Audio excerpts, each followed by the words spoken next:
А тут сюда назад возвращается. Вообще тяжело. Вот под вечеру спать охота, 5 часов, 6. А зато потом не можешь уснуть ночью.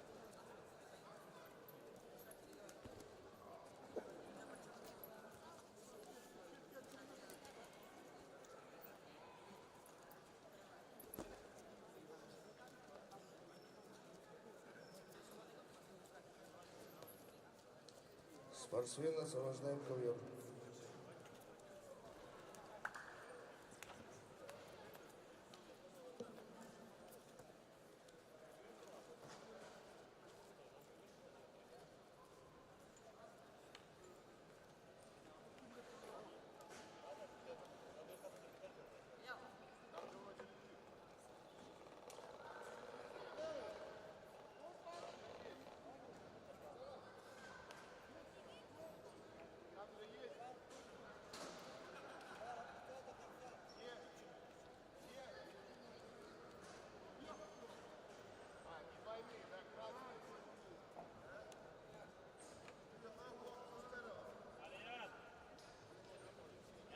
Олегович!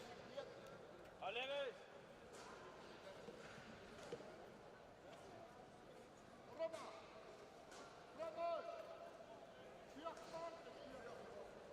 На боковой удар сохранить. Вот.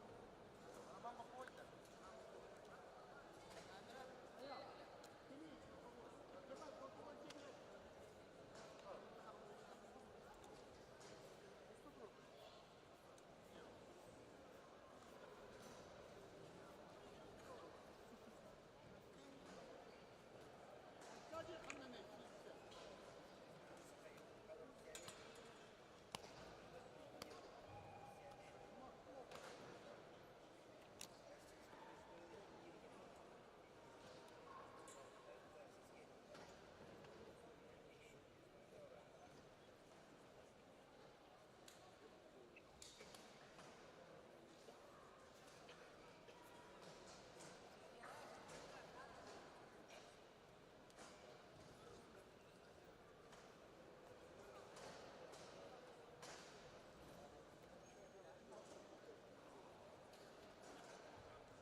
Өте күнінен күнді тұстығын таптачылар. Көңіл тұстыға Нұрыптар каналынағы Олимпийский чемпион, Анны Дюстюлях чемпиона, Советский Союз Дюлях мастера Павел Павлович Пенигин, Бригер, Итулдар, Күрәктейні сағылыптың көңілден. Начинаем международные соревнования по вольной борьбе среди юношей до 18 лет в честь олимпийского чемпиона, трехкратного чемпиона мира, заслуженного мастера спорта Советского Союза Павла Павловича Пенигина. На ковера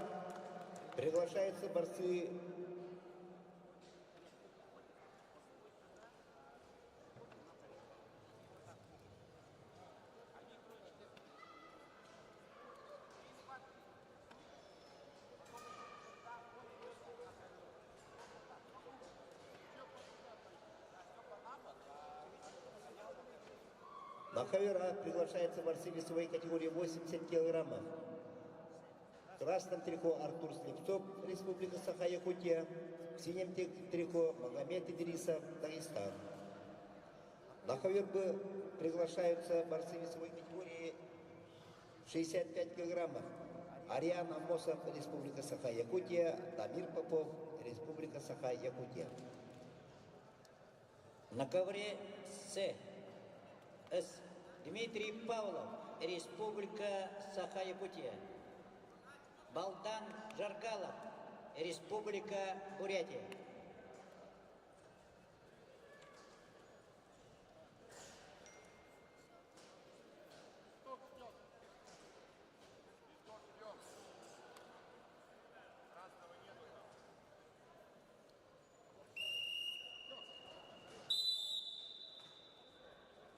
На ковер Б повторно приглашается Дамир Попов.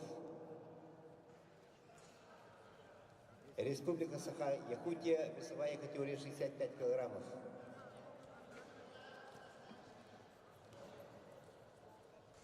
На ковре С борются борцы до 71 килограммов. С красного угла Дмитрий Павлов, Республика Саха-Якутия. С синего Балдан Жаргалов, Республика Бурятия.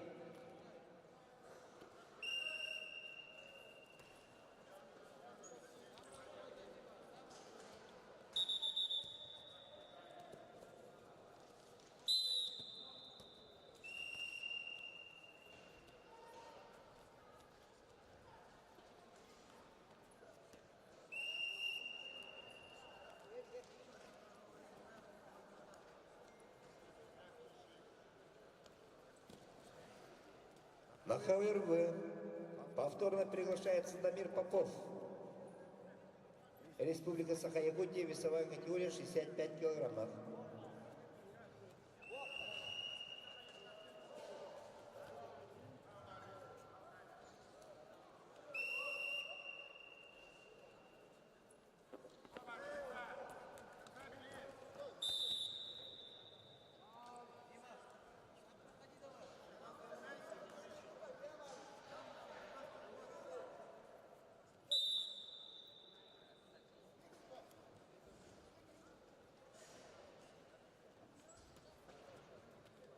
За неявку борца в синем трико победа присуждается Ариану Амосову. На ковер приглашаются Асклон Дмитриев, Илья Дворко, Беларусь.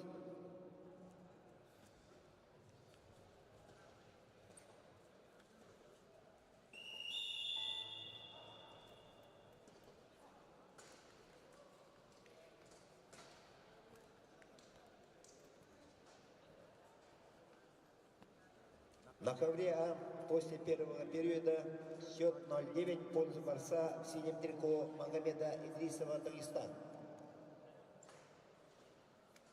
На ковер Б приглашается Аскалон Дмитриев, Республика Саха-Якутия.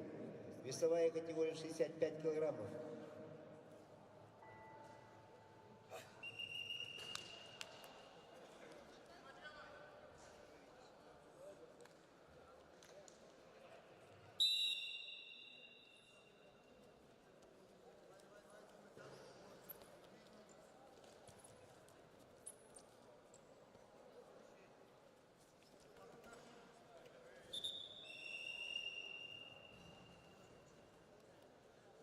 На ковре А чисто техническую победу одержал Магомед Идрисов, Дагестан.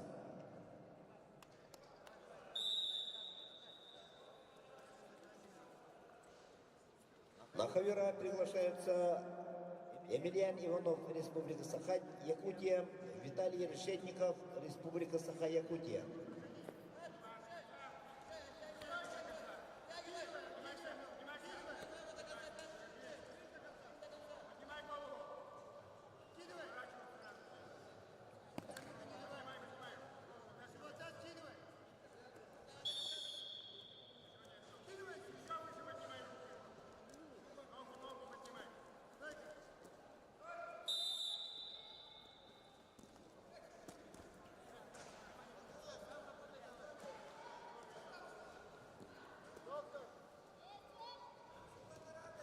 На ковер С. Доктор, пожалуйста.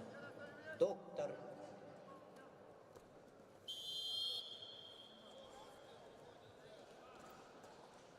На ковре Б чисто техническую победу одержал Илья Дворко, Республика Беларусь.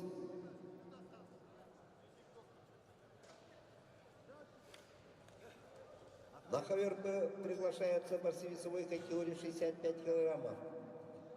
Кирилл Кононов, Республика Саха-Якутия, Жамбал Жамсараев, Забайкальский край.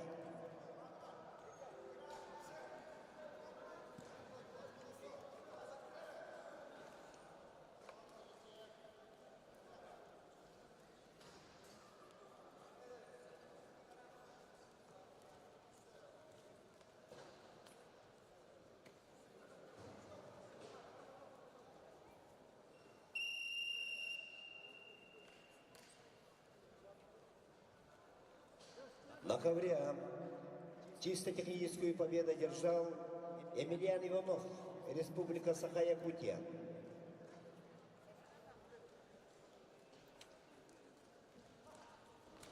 На ковер А приглашаются Адам Николаев, Республика Саха-Якутия, Электо Хамажапов, Забайкальский край.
На ковре Б чисто техническую победу одержал Жамбал Намсараев, Забайкальский край.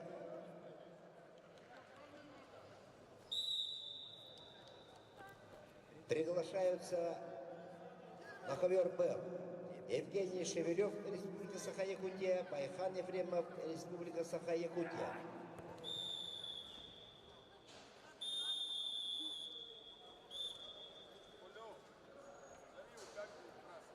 На ковре С победу одержал Балтан Жаргалов, Республика Бурятия.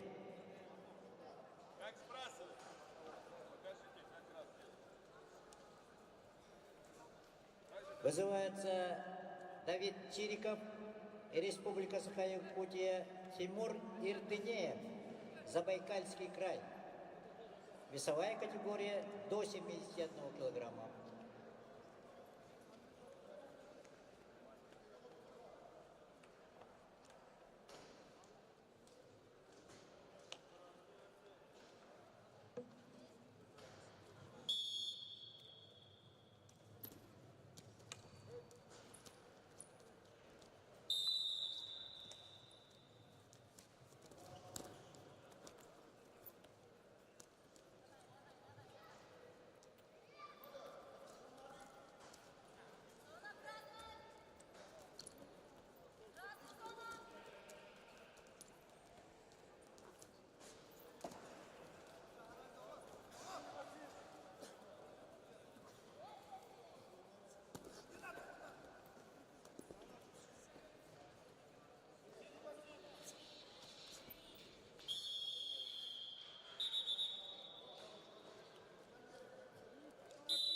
На ковре Б чисто техническую победу одержал Байхан Ефремов, Республика Саха-Якутия.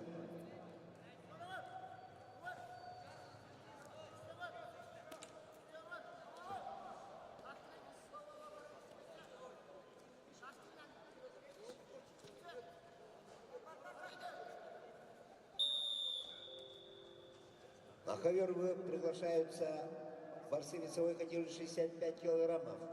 Денис Смирнов, Республика Саха-Якутия, Егор Ташкевич, Республика Беларусь.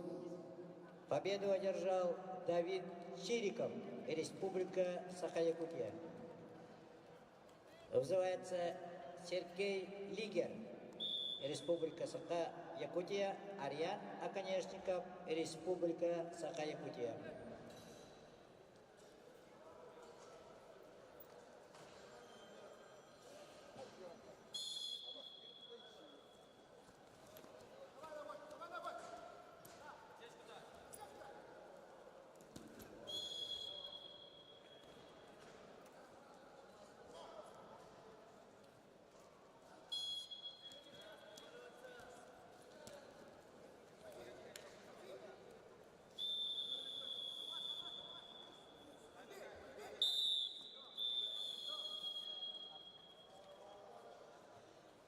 На ковре Б чисто технически победу одержал Егор Ташкевич, Республика Беларусь.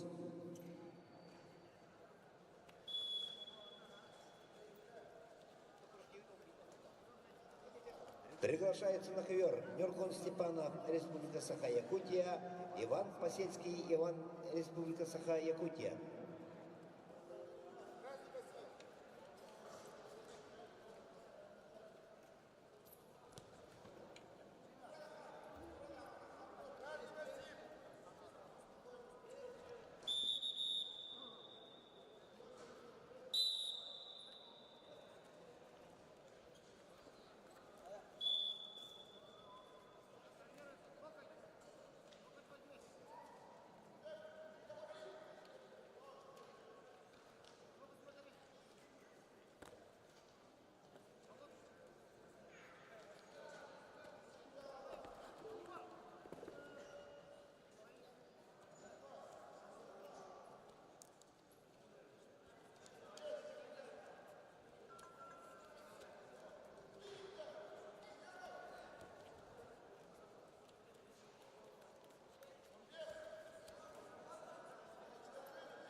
На ковре А победным по очкам одержал Беликто Хамажапов, Забайкальский край.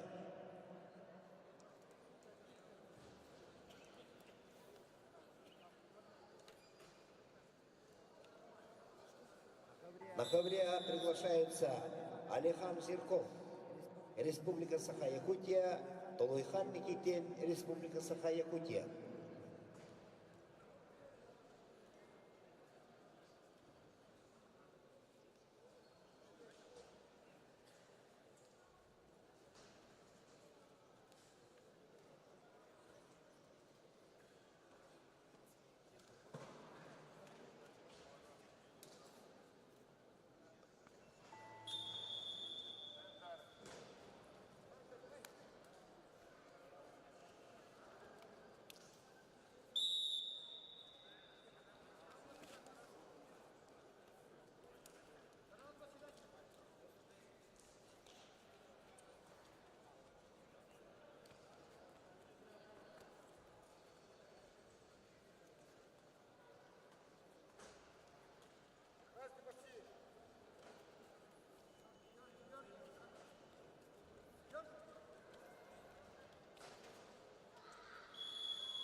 На ковре А чисто техническую победу одержал Толойхан Никитин, Республика Саха-Якутия.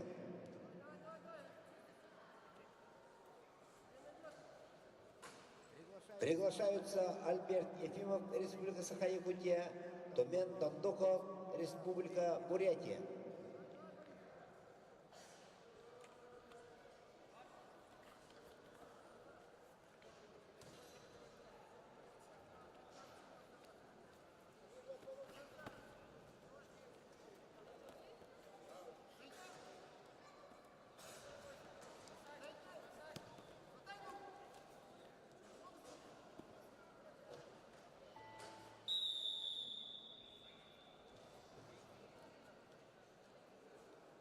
На ковре С победу одержал Ариан Оконечников, Республика Саха-Якутия.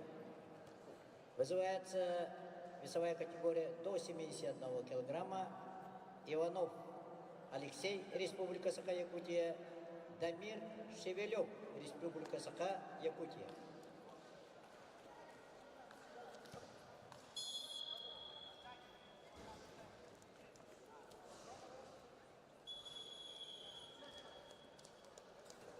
На ковре А чисто техническую победу одержал Тумен Дондоков, Республика Бурятия.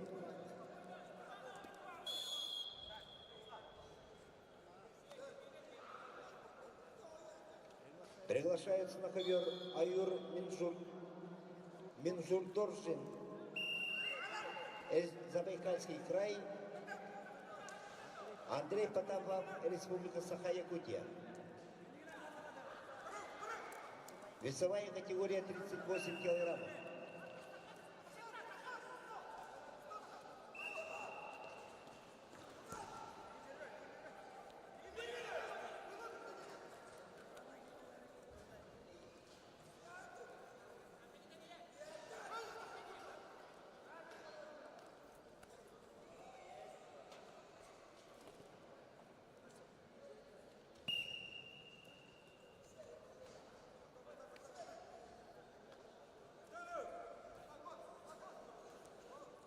Чистую победу на душе одержал Дамир Шевелев, Республика Саха-Якутия.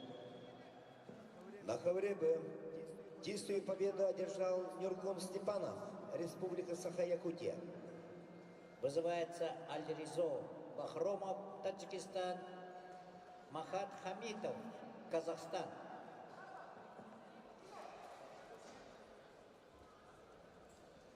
На ковер Б приглашаются Вадим Винокуров, Республика Саха-Якутия, Сергей Некрасов, Республика Саха-Якутия.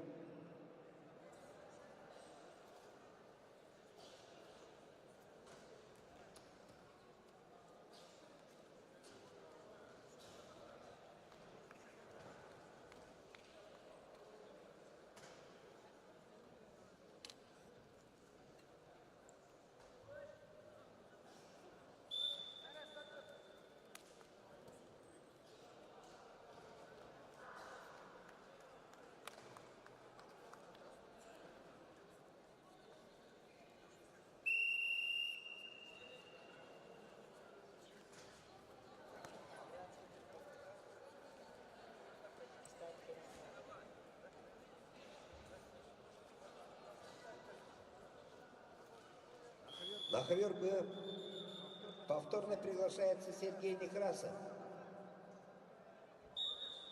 Республика Саха-Якутия, весовая категория 65 килограммов.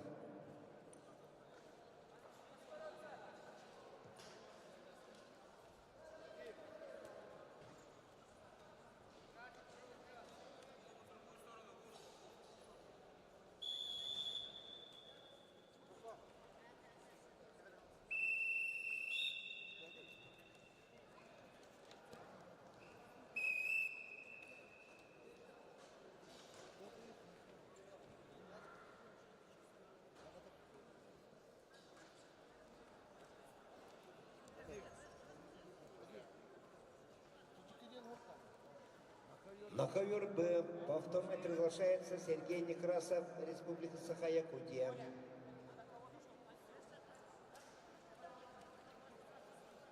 Сам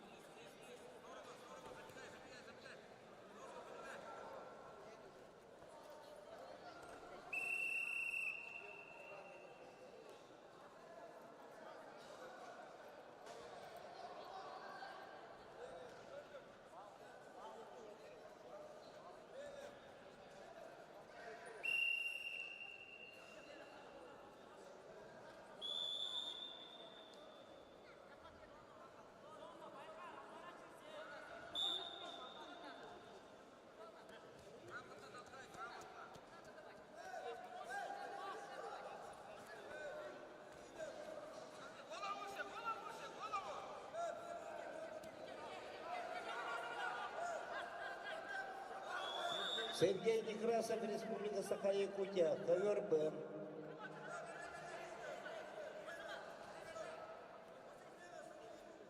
Oliyat mı? Oliyat. Bismillah.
На ковре С победу одержал Алиризо Бахромов, Таджикистан. На ковре А чисто технически победу одержал Аюр Миншурдоржин, Забайкальский край. Вызывается Джулускан Федотов, Республика Саха-Якутия, Уюскан Халгаев, Республика Саха-Якутия. На ковер А приглашаются Аюш Кужугет, Республика Тыва, Эрхан Николаев, Республика Саха-Якутия. Весовая категория до 45 килограммов. На ковре С.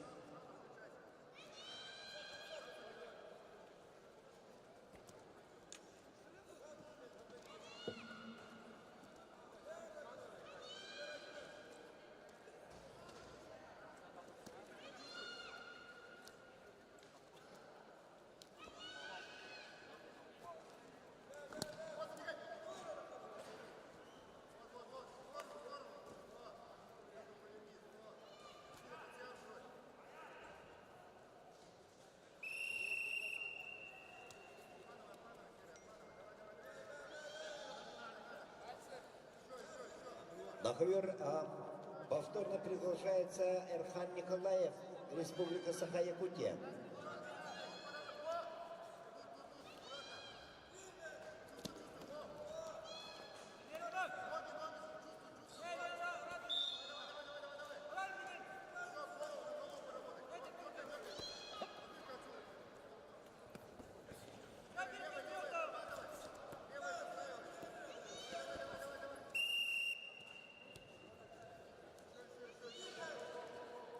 Чистую техническую победу одержал Уюсхан Халхаев, Республика Саха-Якутия. Вызывается Эльдар Авакумов, Республика Саха, Мадыр Кужугет, Тува.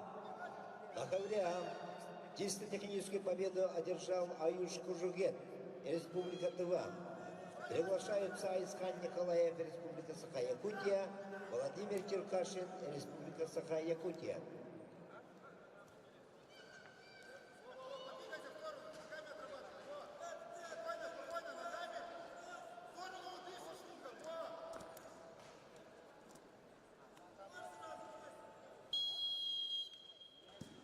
На ковре Б победу по очкам одержал Сергей Некрасов, Республика Саха-Якутия.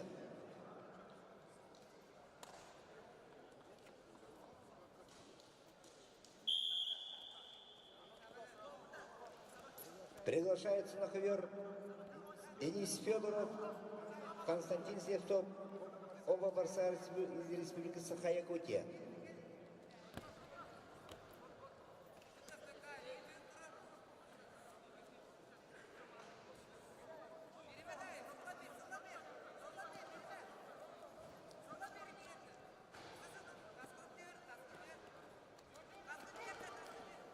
На ковера повторно приглашается Айсхан Николаев.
Чистую победу на туше одержал Эльдар Авакумов, Республика Саха-Якутия. Вызывается Айсен Федоров, Республика Саха-Якутия, Аралхан Хантогоров, Республика Саха-Якутия.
На ковре А чисто техническую победу одержал Владимир Черкашин, Республика Саха-Якутия.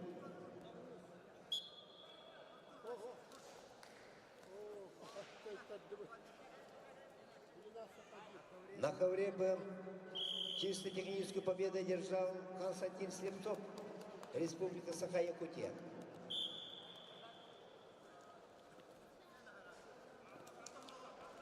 На ковера приглашаются Илья Новгородов, Республика Саха-Якутия, Юрий Орлов, Республика Саха-Якутия. На ковер Б приглашаются Эртине Иргит, Республика Тыва, Александр Сидоров, Республика Саха-Якутия. Чисто техническую победу одержал Арлхан Контогоров, Республика Саха-Якутия. Вызывается Леонид Иванов, Республика Саха-Якутия, Владимир Оконечников, Республика Саха-Якутия.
На ковре Б чисто техническую победу одержал Эртине Иргит, Республика Тыва. Приглашаются Арунхан Николаев, Республика Саха-Якутия, Манган Банзарак, Тумен Токох, Монголия.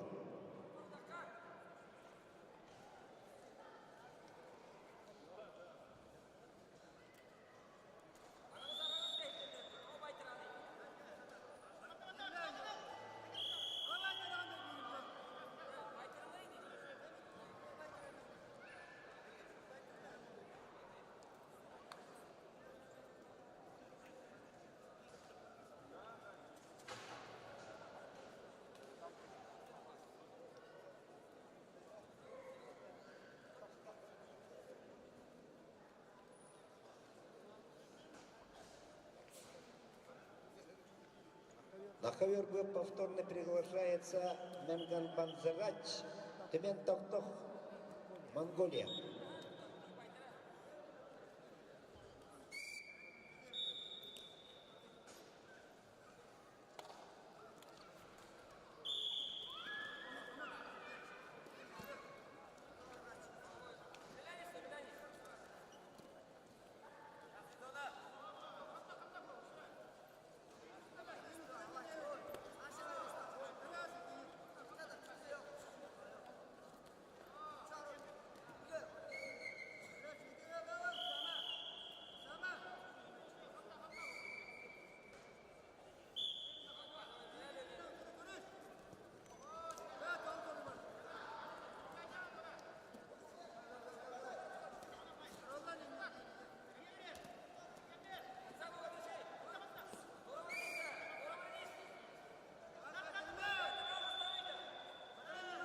На ковре Б чисто техническую победу одержал Менган Банзрач, Тюмен Тавтох, Монголия.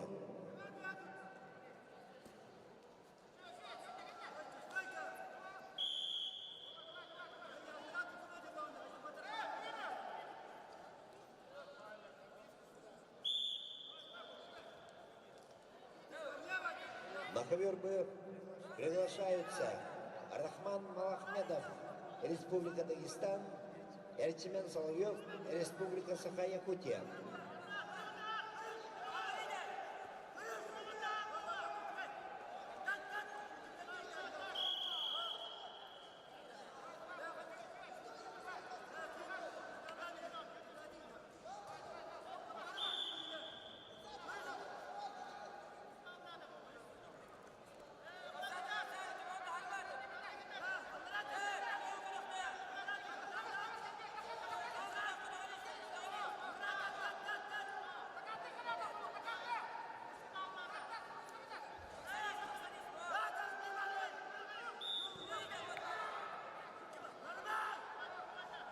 На ковре А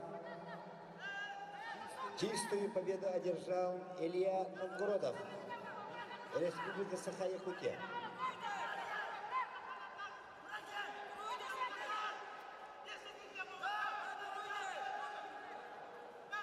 Приглашаются Салтнон Даржиев, Республика Саха-Якутия, Виталий Мордовской, Республика Саха-Якутия.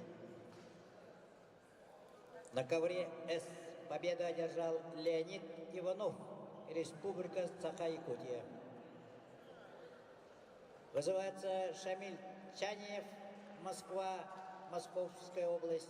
Андрей Иванов, Республика Саха-Якутия. На ковер Б повторно приглашаются Рахман Малахмедов, Республика Дагестан, Эрчмен Соловьев, Республика Саха-Якутия.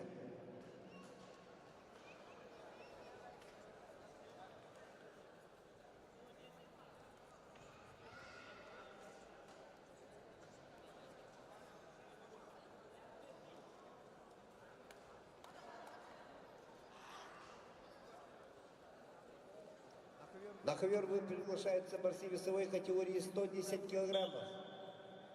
Рахман Малахмедов, Республика Дагестан, Эрчмен Соловьев, Республика Саха-Якутия.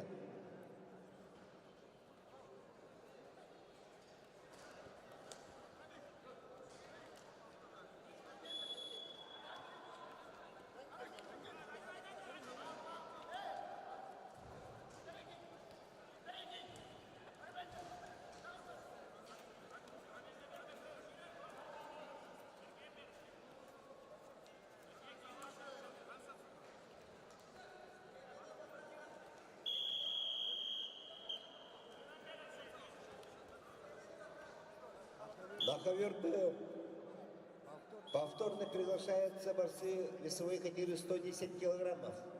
Рахман Малахмедов, Республика Дагестан, красный угол.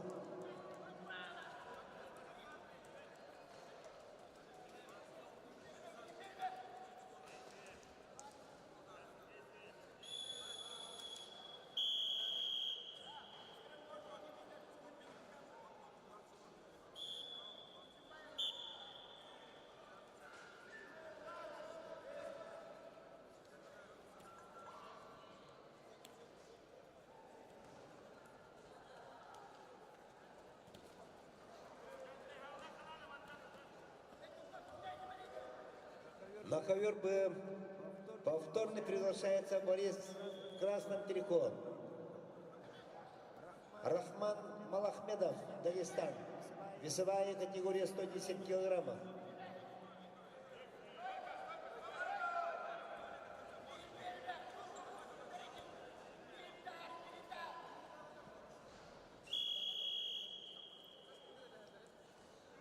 На ковре чисто техническую победу одержал Виталий Мордовской, Республика Саха-Якутия.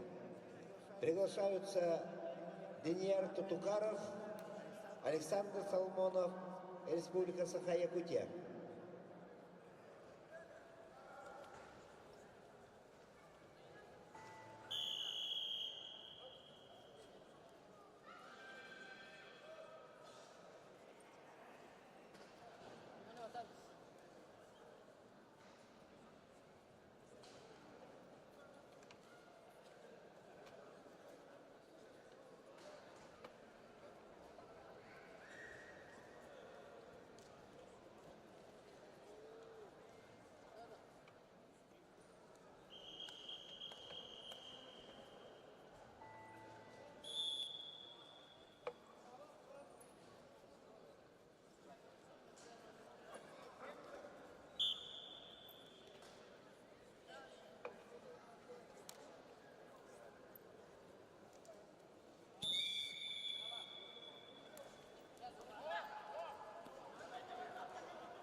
ковре А чистую победу держал Александр Соломонов, Республика Саха-Якутия. Приглашается на ковер Буян Хишик, Оган Бояр, Монголия, Михаил Прокопьев, Республика Саха-Якутия. Победу одержал Шамиль Чаньев, Москва. Вызывается Ярослав Осипов, Республика Саха-Якутия. Владимир Литвинов, Республика Саха-Якутия.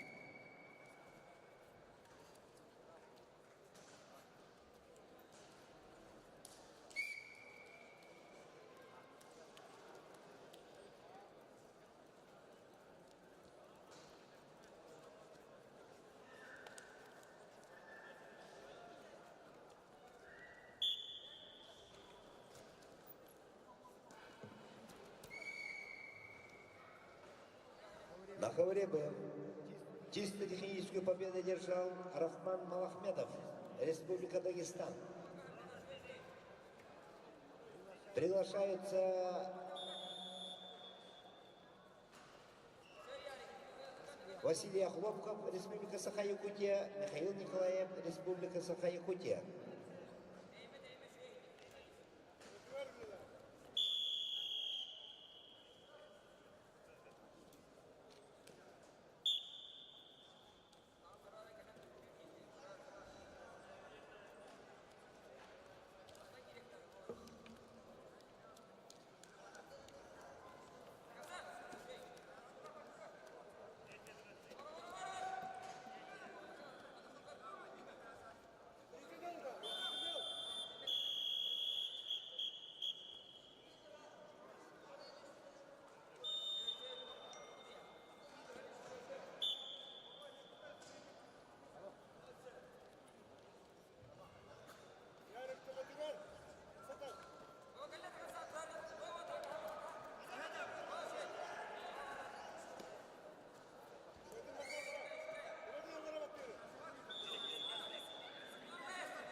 Чистую победу одержал Ярослав Осипов, Республика Саха-Якутия.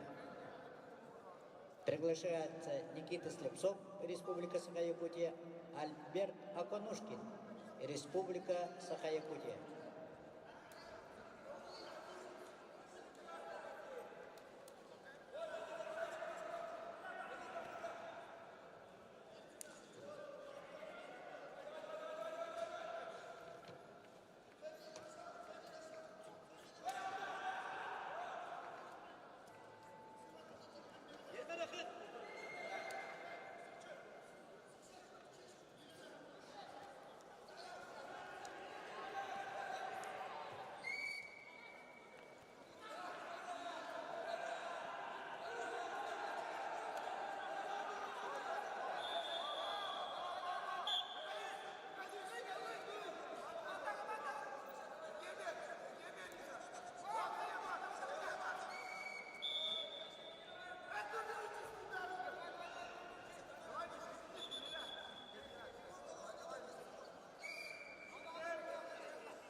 Победу одержал Альберт Аконушкин, Республика Саха-Якутия.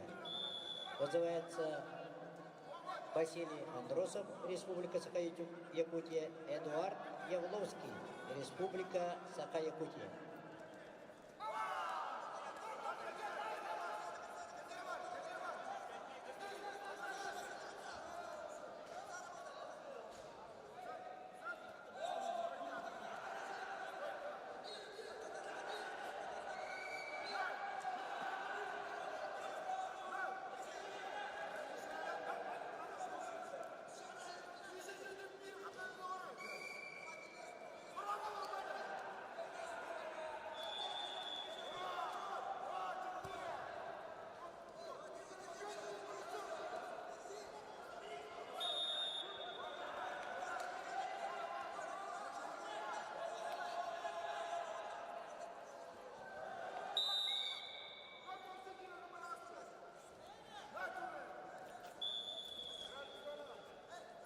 На ковре А победу по очкам одержал Буян Кишик, Оган Баяр, Монголия.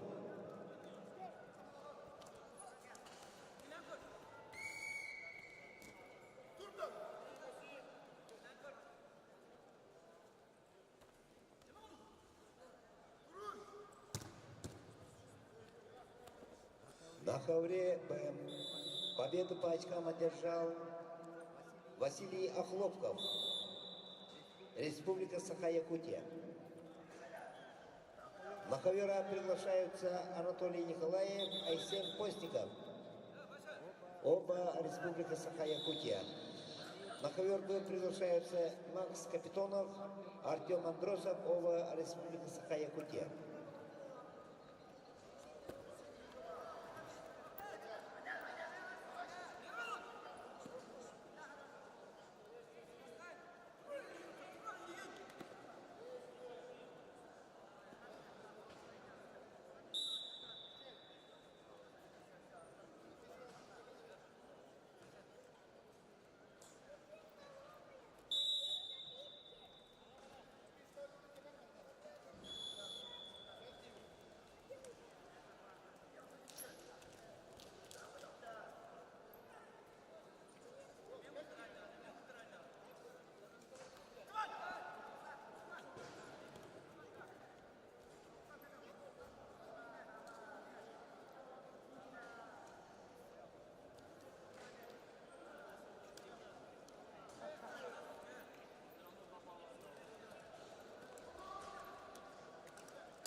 На ковер Б приглашаются борцы весовой категории 51 килограммов. С красного угла Максим Капитанов, борец Трениндрiko, Артем Андросов, оба Республика Саха-Якутия.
Победу одержал на ковре С Эдуард Явловский, Республика Саха-Якутия.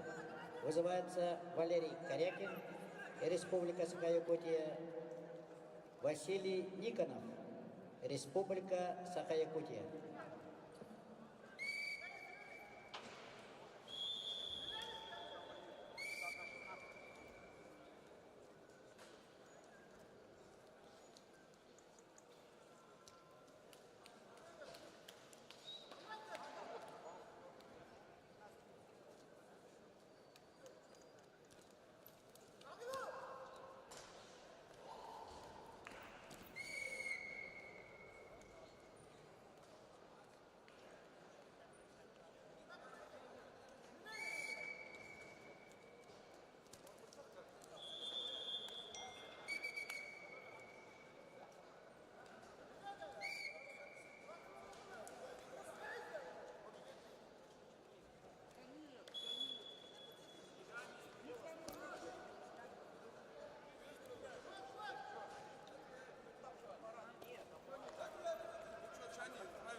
На ковре Б чисто технической победой одержал Макс Капитанов, Республика Саха-Якутия. Приглашается Алексей Румянцев, Республика Саха-Якутия. Стоп на ковре. Стоп. За неявку борца победа присуждается Алексею Румянцеву.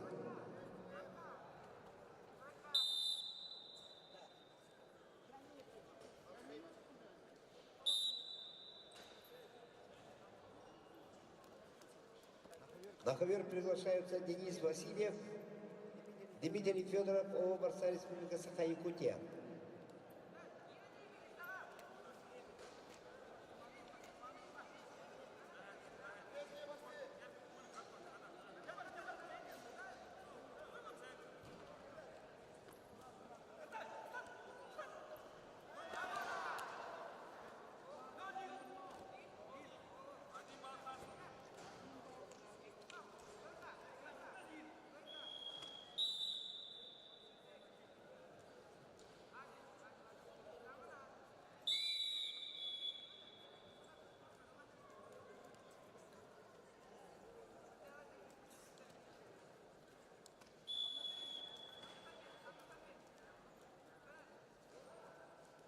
На ковре А победу по очкам одержал Анатолий Николаев, Республика Саха-Якутия.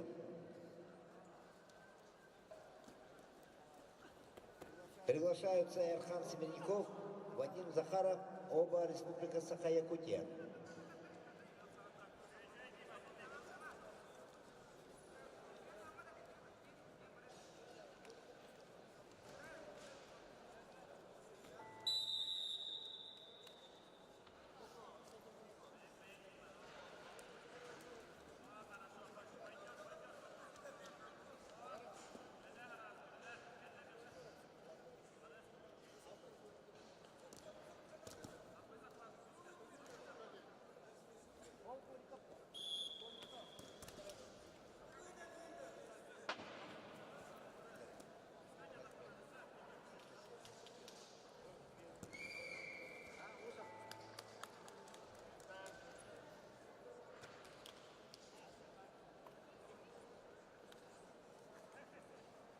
Чисто технически победу одержал Дмитрий Федоров, Республика Саха-Якутия.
На ковре С чистую победу одержал Шамиль Чанин.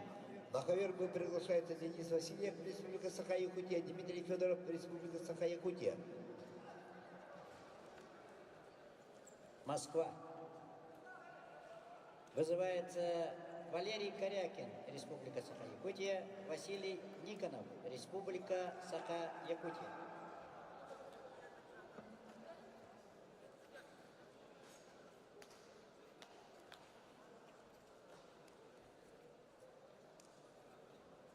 Повторно приглашаются Денис Васильев, Дмитрий Федоров, оба борца Республика Саха-Якутия, весовая категория 65 килограммов.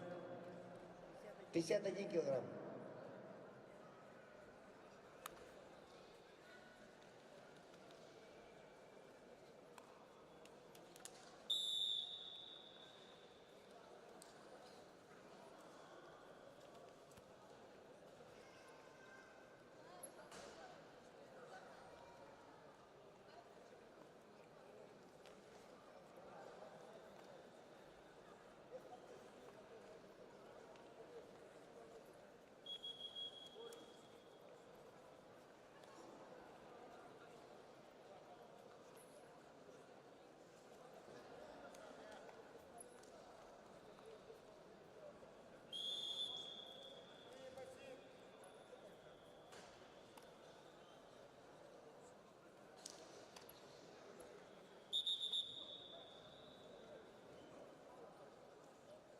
Представитель Тувы, подойдите к судейскому столу. Представители Республики Тыва, просим подойти к главному судейскому столу.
На ковер приглашаются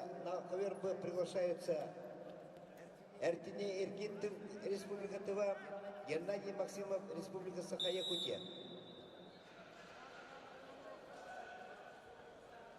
На ковера победу одержал Эрхан Семенников, Республика Саха-Якутия. Приглашается на ковер А.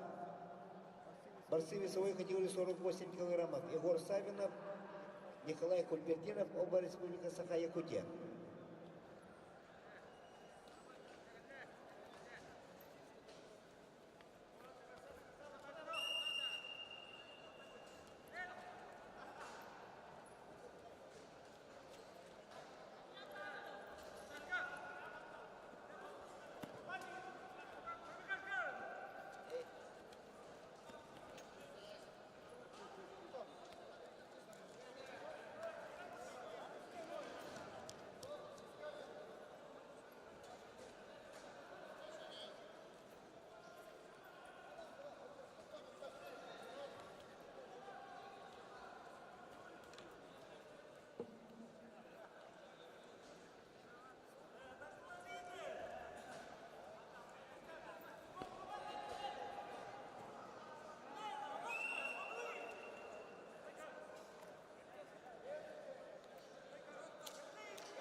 Победу одержал на ковре С Валерий Корякин, Республика Саха-Якутия. Вызывается Эрдени Сененжапов, Республика Бурятия, Илья Костякевич, Республика Беларусь.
На ковре Б чистую победу одержал Эртне Иргит, Республика Тыва.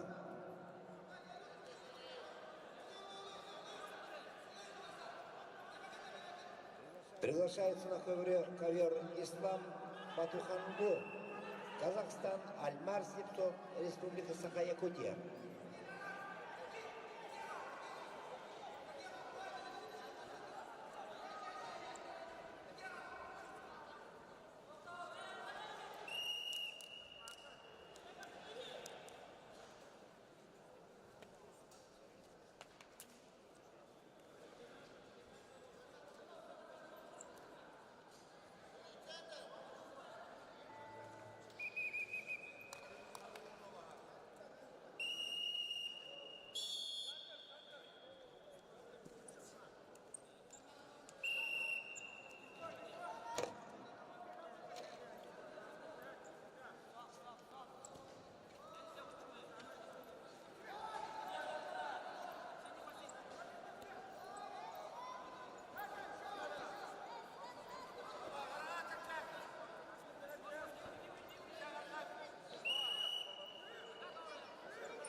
На ковре схватку по очкам выиграл Егор Савинов, Республика Саха-Якутия.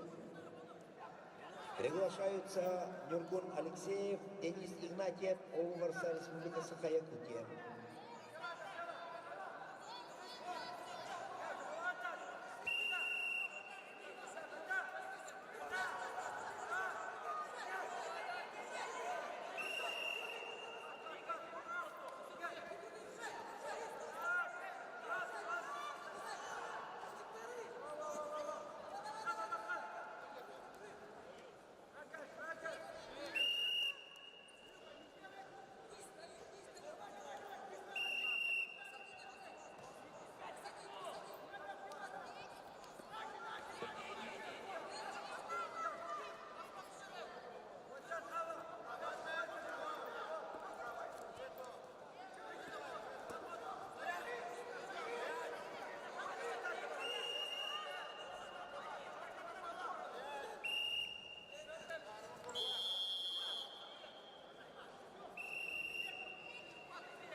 на ковре С.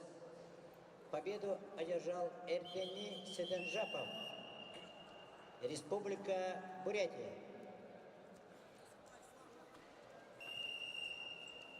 Вызывается Мичиль Стручков, Республика Саха-Якутия, Аял Данилов, Республика Саха-Якутия.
На ковре чисто техническую победу одержал Денис Игнатьев.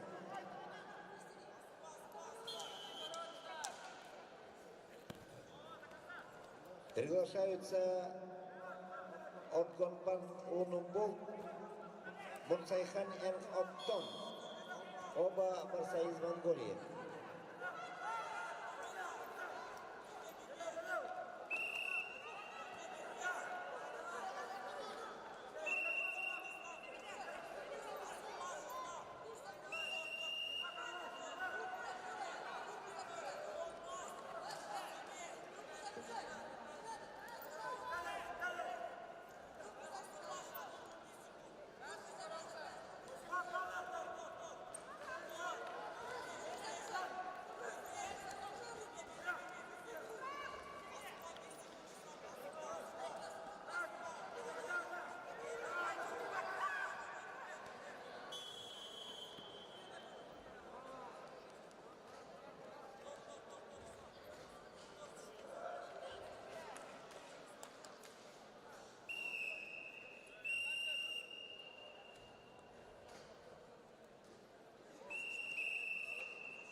На ковре бы победу одержал Ислам Батуханлы, Казахстан.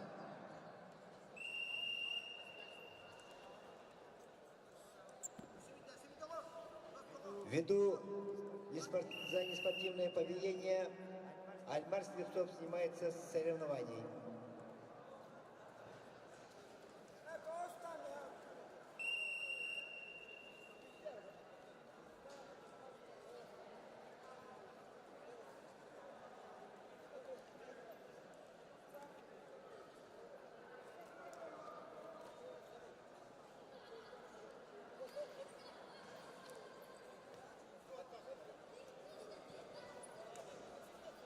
Приглашаются на ковер Б Эрсан Максимов, Тимур Соломов, оба борца из Республики Саха-Якутия.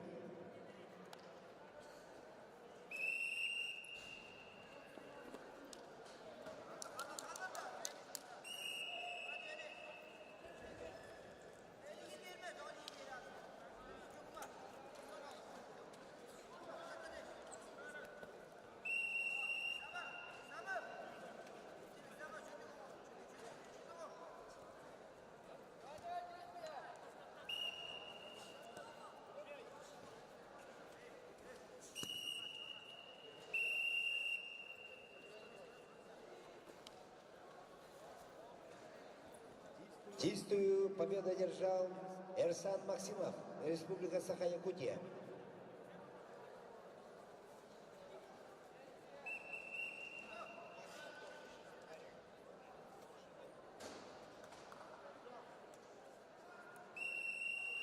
На ковер приглашается Предезников Вадим, Василий Винокуров.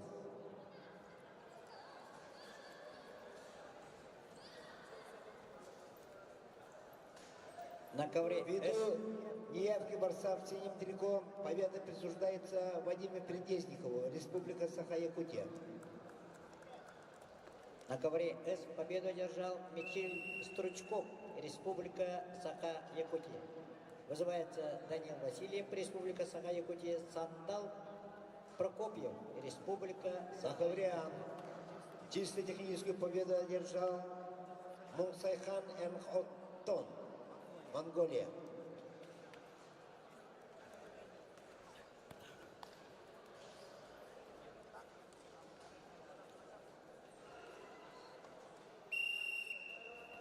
На ковера приглашаются борцы весовой категории 60 килограммов. 1/16 финала. В красном трико Михаил Леонтьев, Республика Саха-Якутия. В синем трико Алтаир Аюн, Республика Тыва. На ковер приглашаются Николай Филиппов, Егор Милованов. Николай Филиппов, Республика Саха-Якутия. Егор Милованов, Амурская область.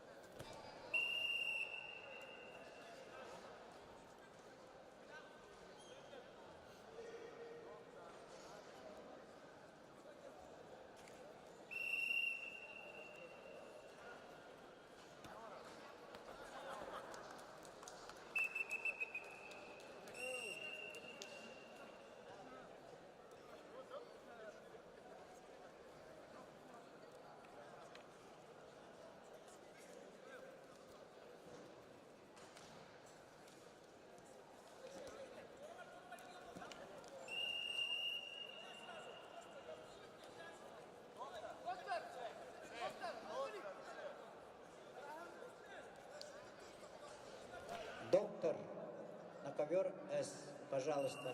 Доктор. Доктор на ковер С.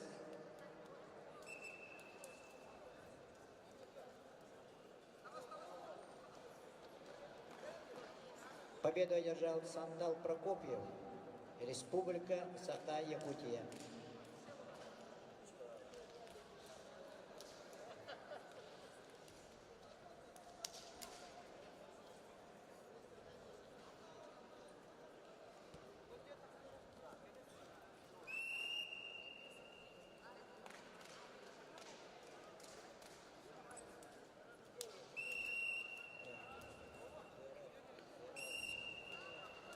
Сивцев Семен, Республика Саха-Якутия. Егор Ермаков, Амурская область. На ковре С.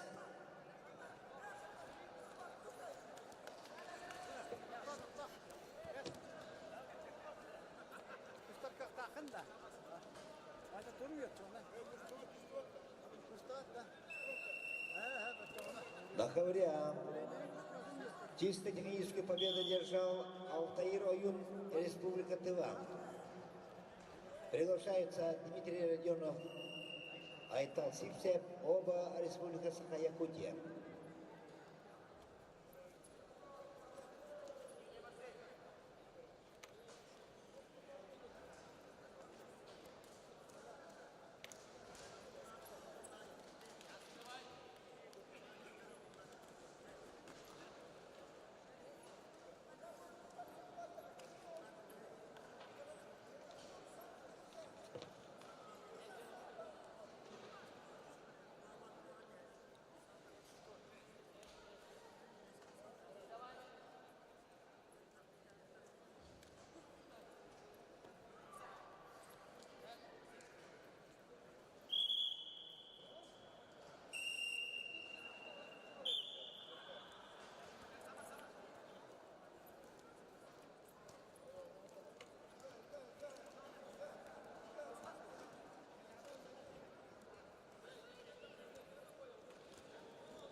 Победу одержал Егор Милованов, Амурская область.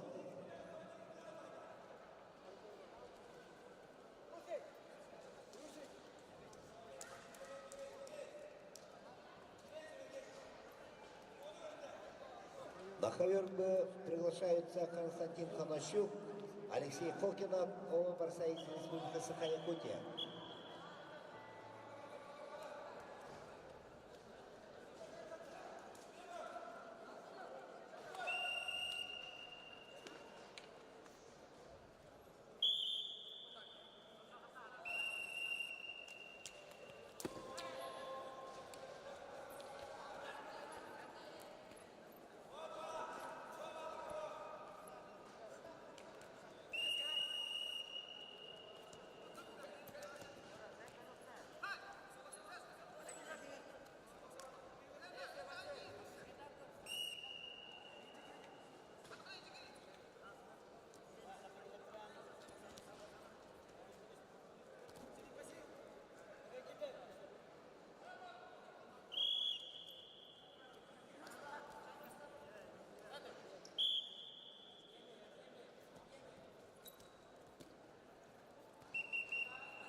На ковре был.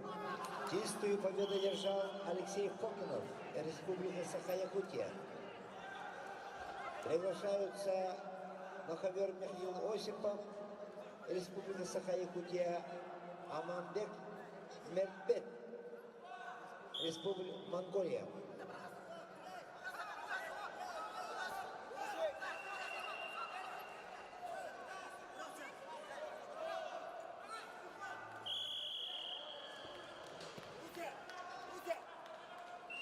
На ковре С победу одержал Егор Ермаков, Амурская область.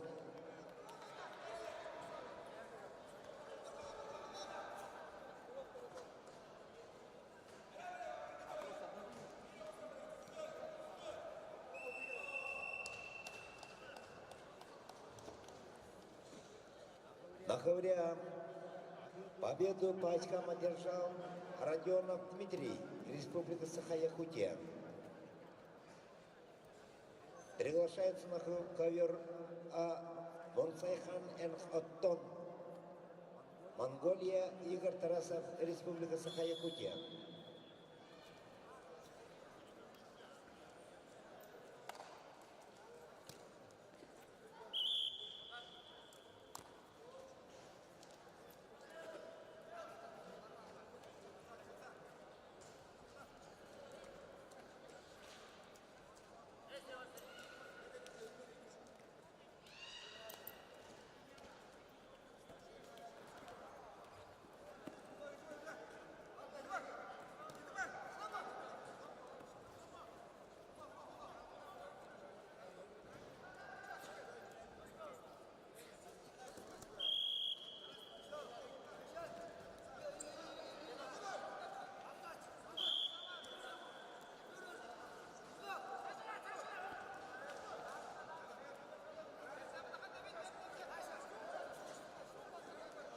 На хавера повторно приглашается Мунстайхан Эротгон, Монголия.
На ковре С победу одержал Павел Стручков, Республика Саха-Якутия. Мунко Сандаков, Забайкальский край. Иван Пустовит, Республика Саха-Якутия.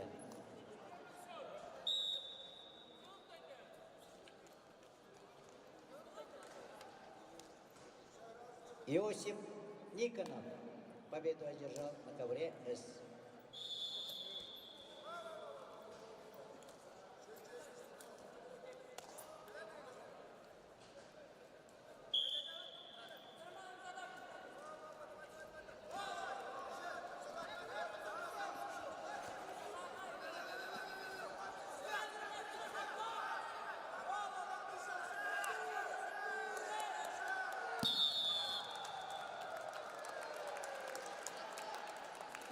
На ковре Б схватку на туше одержал Михаил Осипов, Республика Саха-Якутия. Приглашаются Ислам Полонкоев, Ингушетия, Эльдар Поднебесов, Республика Саха-Якутия.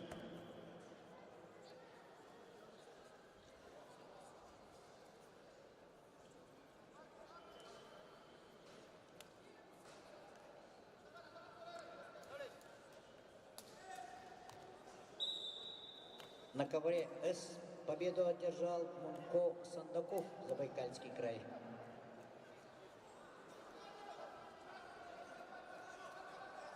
Солбон Ешеев, Забайкальский край. Алексей Петров, Республика Саха-Якутия.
ковре чисто техническую победу одержал Игорь Тарасов, Республика Саха-Якутия.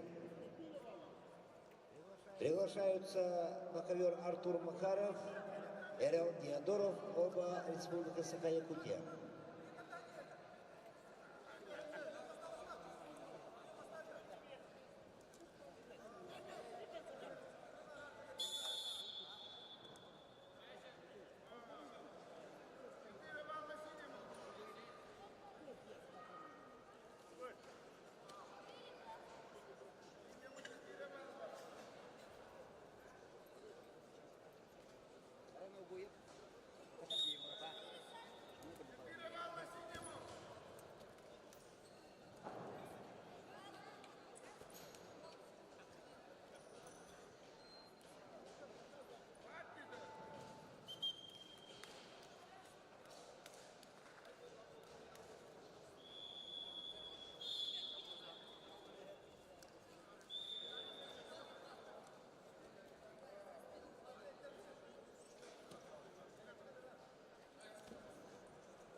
Раз.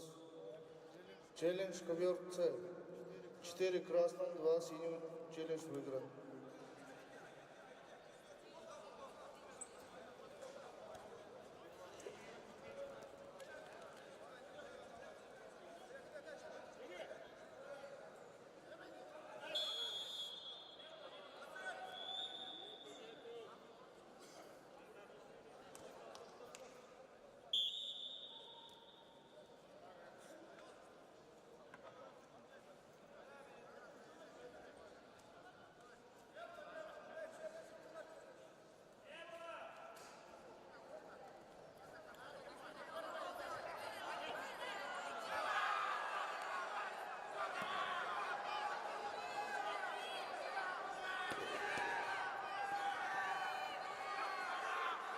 Челлендж ковер номер 2.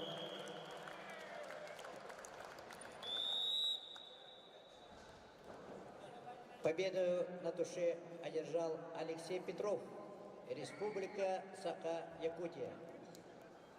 Вызывается Кирилл Охлопков, Республика Саха-Якутия, Роман Кириллин, Республика Саха-Якутия.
Раз.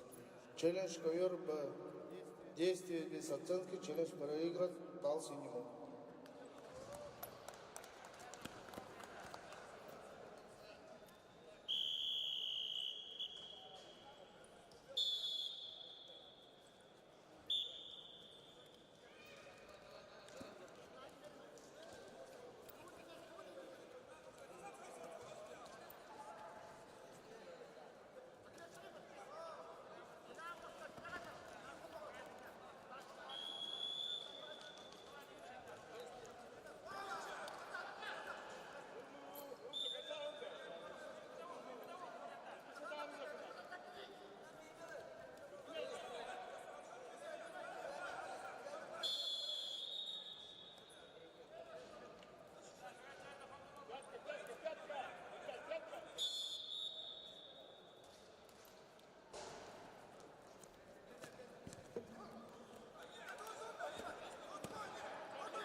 На ковре Б схватку по очкам выиграл Эльдар Поднебесов, Республика Саха-Якутия.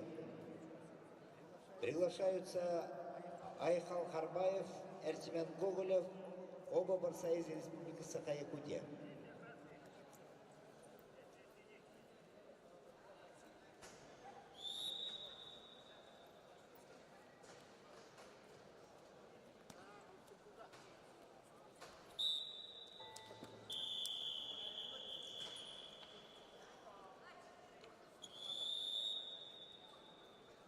На ковре победу по очкам одержал Артур Макаров, Республика Саха-Якутия.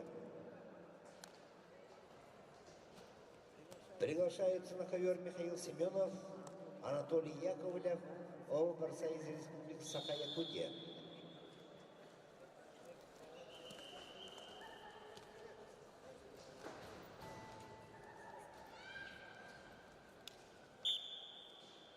К сведению участников, кто потерял оберег, пожалуйста, подойдите, возьмите на судейской коллегии. Черного цвета. Оберег.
На ковре Б чисто техническую победу одержал Айхал Харбаев, Республика Саха-Якутия.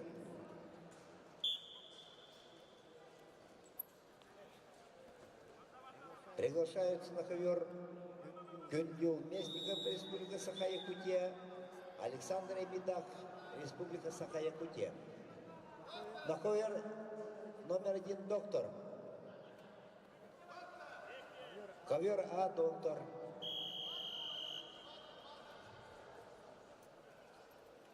На ковре С победу одержал Роман Кириллин, Республика Саха-Якутия.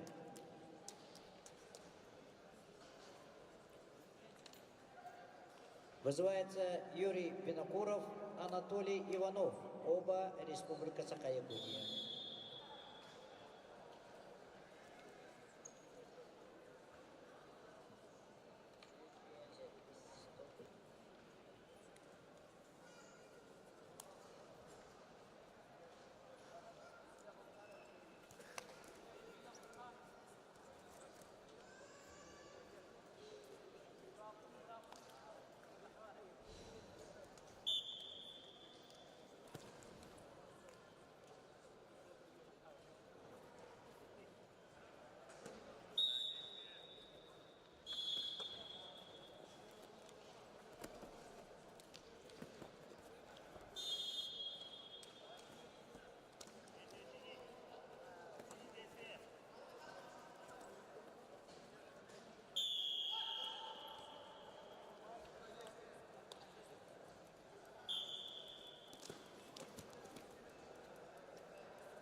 Кавера доктор. Кавера доктор.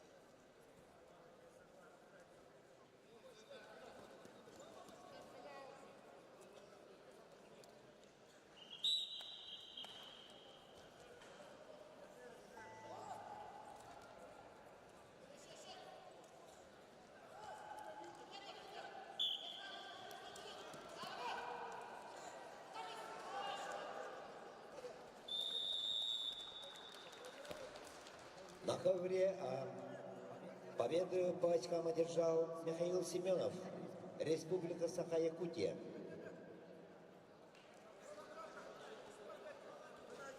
Приглашаются Герман Элесов, Республика Саха-Якутия, Дмитрий Винокуров, Республика Саха-Якутия.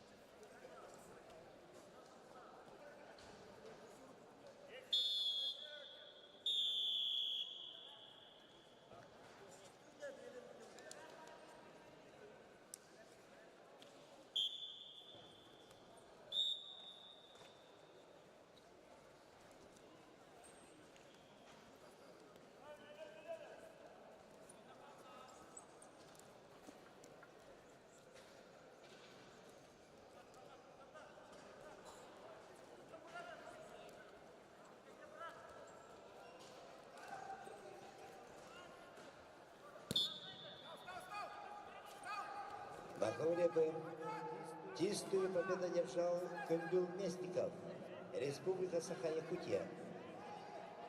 Приглашаются Ярослав Явловский, Республика Саха-Якутия, Менган Мамзрач, Тумен Токтох, Монголия.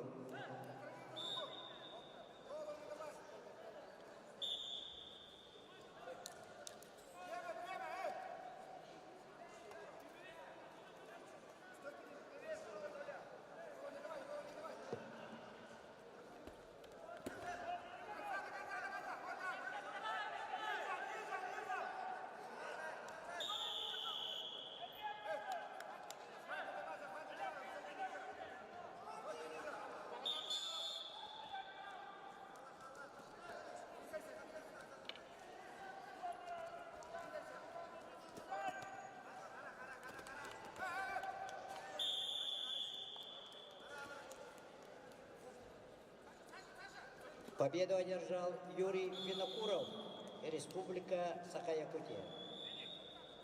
Вызывается Самат Казалиев, Казахстан, Ярослав Осипов, Республика Саха-Якутия.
Хаврия.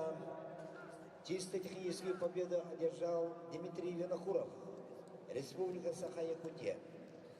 Приглашаются Телех Мухаммад-Или, Казахстан, Александр Данилов, Республика Саха-Якутия.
На Хавре Б победу по очкам одержал Менган Банзрач, Тумен Токтох, Монголия.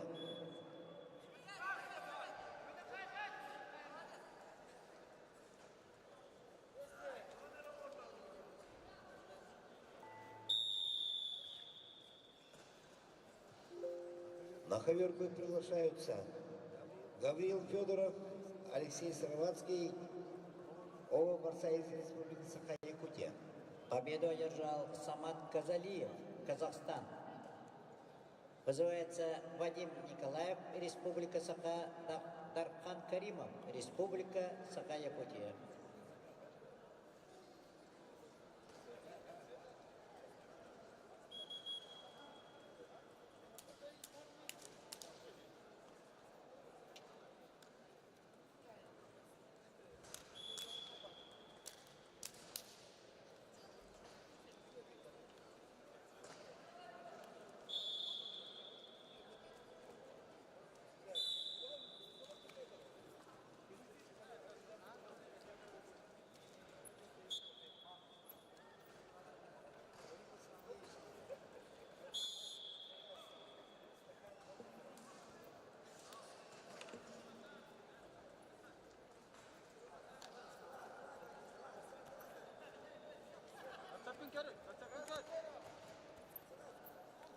Зацепкін көр, Вадим. Вадим, көр зацепкін. Зацепкін көр.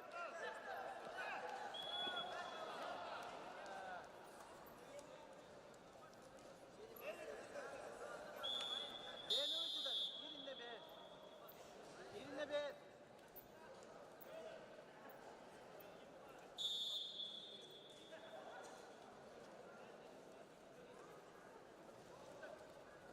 Тут, атака. Иди тут. Резко, вот так, хорошо.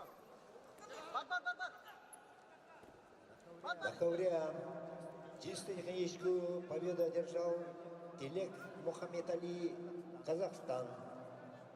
Приглашаются на ковер Влад Наговицын, Республика Саха-Якутия, Герман Попов, Республика Саха-Якутия. Шляля бен, Вадим.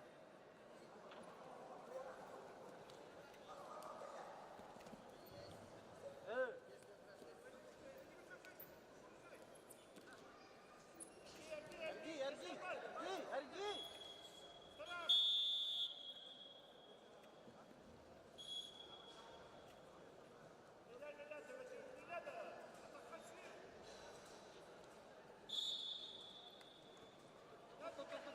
Коне тағыз.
Бенлер это, Вадим, до конца.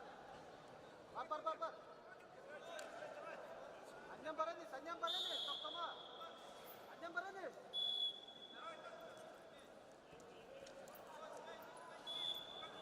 Не барма, Эрги. Вадим. Ақымай тән. Ақын көр. Илағын көр.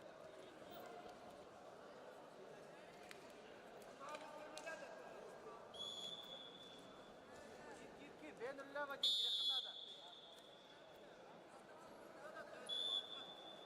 Вадим, үллеқін надо.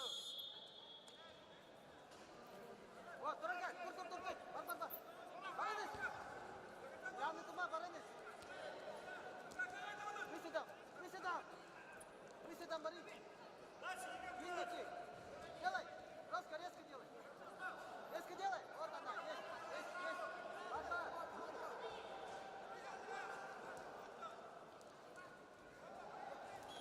Руя баха. Ендікі бар, Вадим. Бахавря чисто техническую победу одержал Влад Наговицын, Республика Саха-Якутия.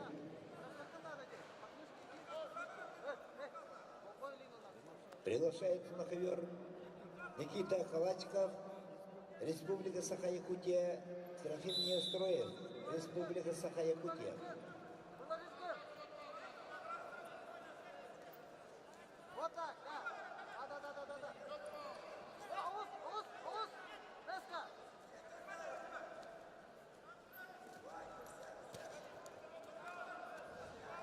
Оғыз, резко.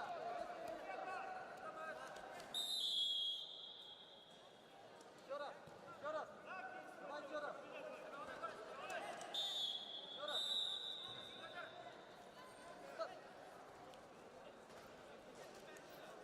Выход.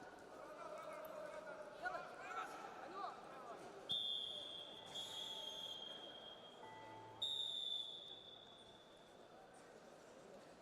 На ковре чистую победу одержал Никита Халатиков, Республика Саха-Якутия. На ковре Б победу одержал Гаврил Федоров, Республика Саха-Якутия. На ковре С победу одержал Дархан Каримов, Республика Саха-Якутия. На ковер приглашаются Мирон Лебедев, Данил Арьянов, оба борца из Республики Саха-Якутия. На ковер Б приглашаются Прокопий Афанасьев, Республика Саха-Якутия, Василий Григорьев, Республика Саха-Якутия. На ковре С Ахмад Мусахаджиев, Дагестан. Артем Винокуров, Республика Саха-Якутия.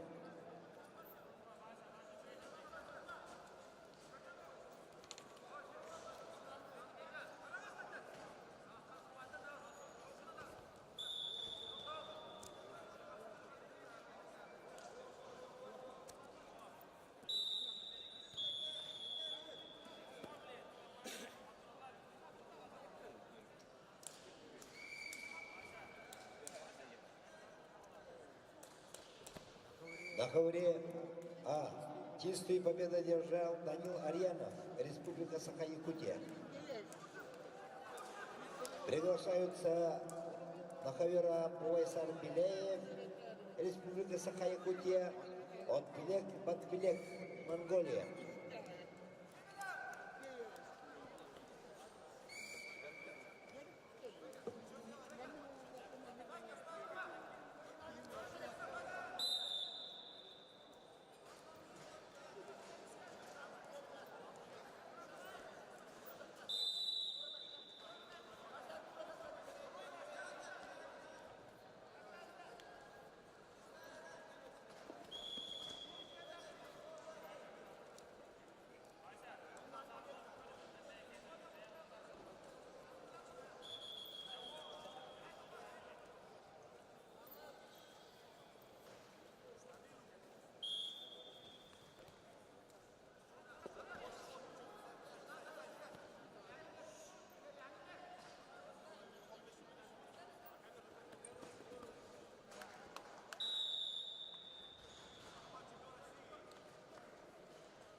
Чисто техническую победу одержал Ахмад Мусахаджиев, Республика Дагестан. Вызывается Магомед Алибахарчиев, Республика Дагестан. Данил Прокопьев, Республика Саха-Якутия. На ковре А чисто техническую победу одержал от Билек Батбилек, Монголия. Приглашаются Зарихто Бароев, Забайкальский край, Виктор Иванов, Республика Саха-Якутия.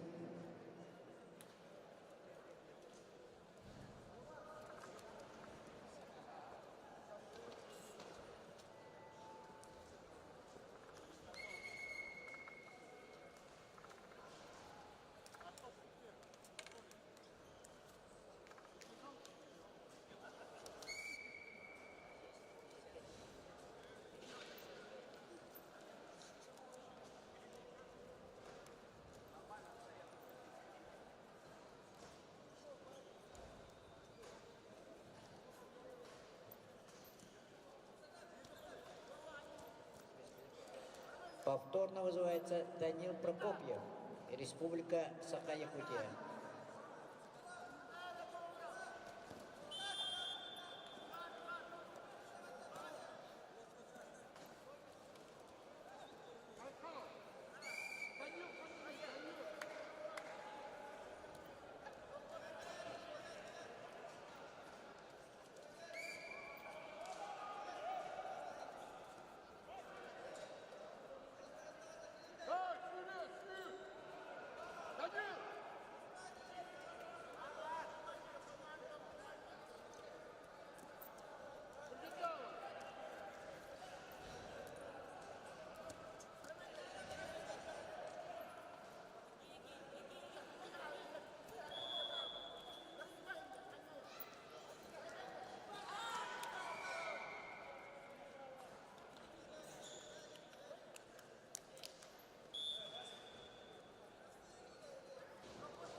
ковре Б победу по очкам одержал Прокопьев Афанасьев.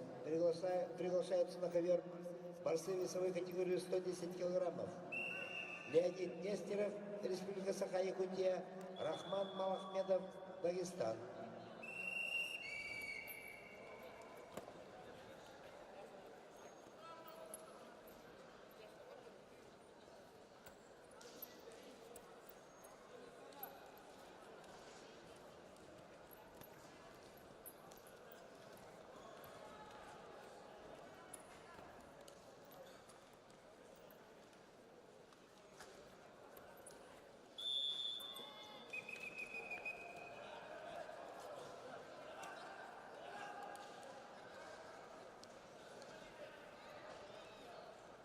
Чисто техническую победу одержал Али Бахарчиев, Магомед, Дагестан. Вызывается Балдан Жаргалов, Республика Бурятия, Сергей Петухов, Республика Саха-Якутия. На ковре Б чисто техническую победу одержал Рахман Малахмедов, Дагестан. Приглашаются на ковер Эртемян Соловьев, Василий Охлопков. Оба борца из Республики Саха-Якутия.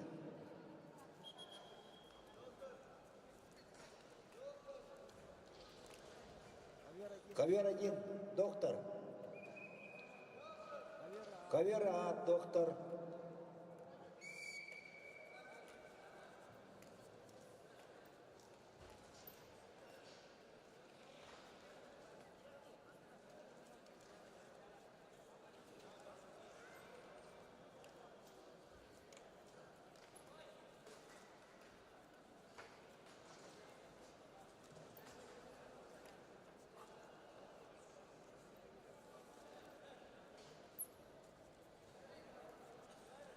Балдан Жаргалов, Республика Бурятия, Сергей Петухов, Республика Саха-Якутия.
На ковре Б схватку на туше выиграл Василий Охлопков, Республика Саха-Якутия. Приглашаются на ковер борцы весовой категории 65 килограммов.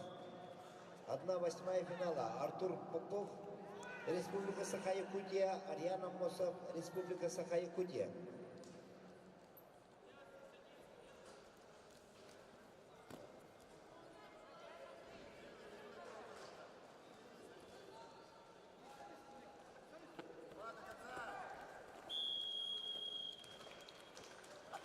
На ковре чисто техническую победу одержал Зарикто Бороев, Забайкальский край.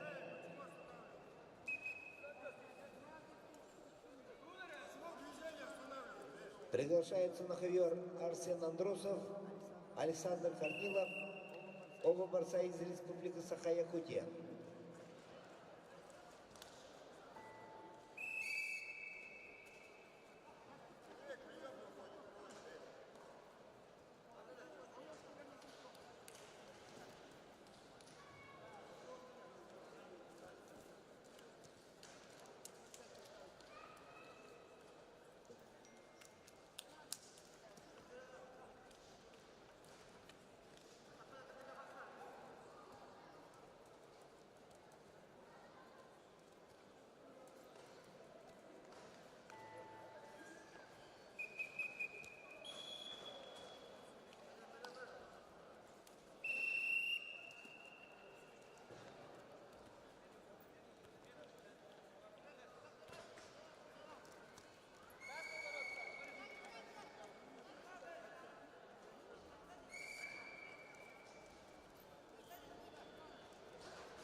Чисто техническую победу одержал Балдан Жаргалов, Республика Бурятия. Вызывается Арлхан Гаврильев, Давид Чириков, оба Республика Саха-Якутия.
На ковре Б.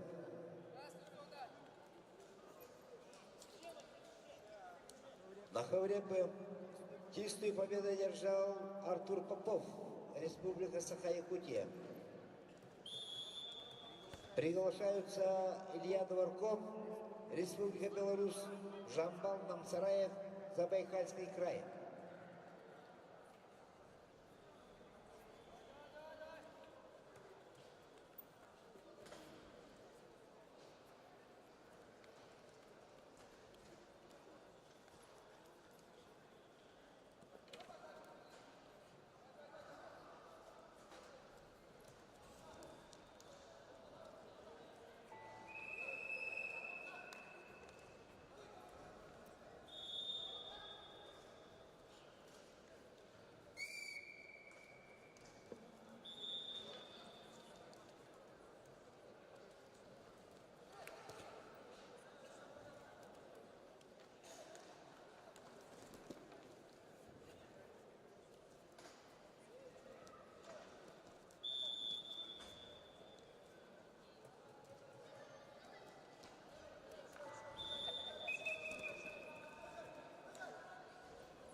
На ковре А чисто техническую победу одержал Арсен Андросов, Республика Саха-Якутия. На ковре С чисто техническую победу одержал Давид Чириков. На ковера приглашаются Павел Игнатьев, Республика Саха-Якутия, Александр Игнатьев, Республика Саха-Якутия. На ковер С приглашается Ариана Конечников, Республика Саха-Якутия, Анатолий Варовский, Республика Саха-Якутия.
На ковре Б победу по очкам одержал Жамбал Намсараев, Забайкальский край. На ковре С чисто техническую победу одержал Ариан Оконечников, Республика Саха-Якутия. На ковер Б приглашаются Никита Евсеев, Байхан Ефремов, оба борца из Республики Саха-Якутия. На ковре С Юрий Старостин, Алексей Захаров, оба Республика Саха-Якутия.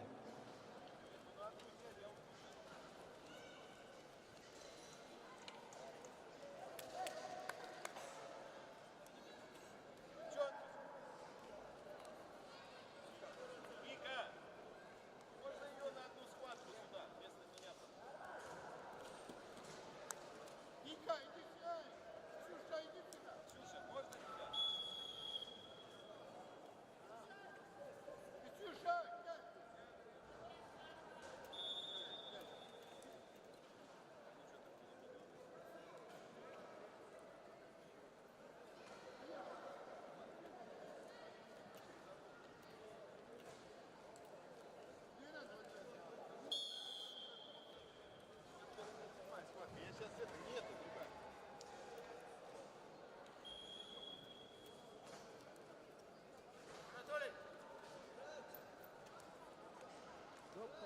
ковер. Ковера. Юрий Старостин повторно вызывается Республика Саха.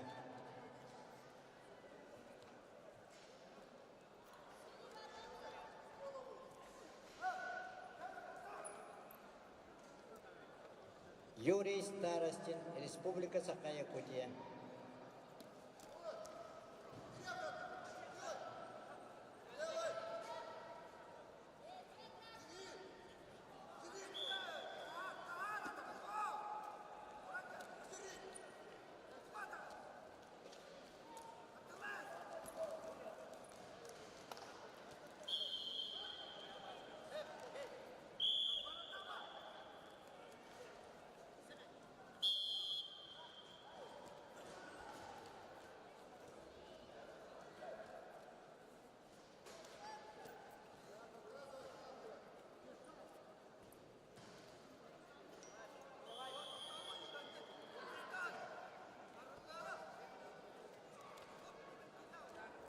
На ковре чисто техническую победу одержал Александр Игнатьев, Республика Саха-Якутия. Приглашаются Ян Хатыкинов, Максим Григорьев, оба борца из Республики Саха-Якутия.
Бахавре Б. Встречу по очкам выиграл Байхан Ефремов, Республика Саха-Якутия. На ковре С победу одержал Алексей Захаров, Республика Челлендж Саха-Якутия. ковер номер 1. Ковера челлендж.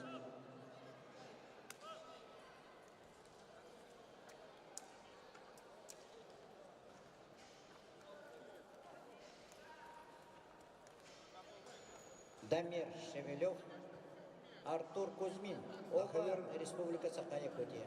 На ковер приглашаются Егор Дашкевич, Республика Беларусь, Паял Сергеев, Республика Саха-Якутия.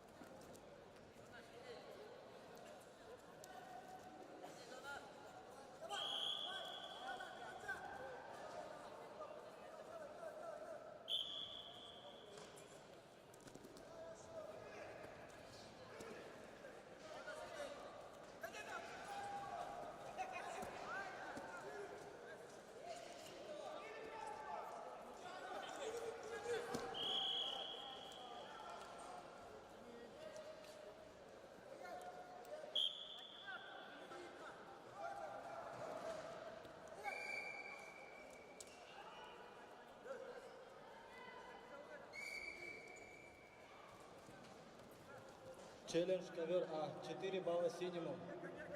Челлендж проигран. Челлендж выигран.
Хаврия.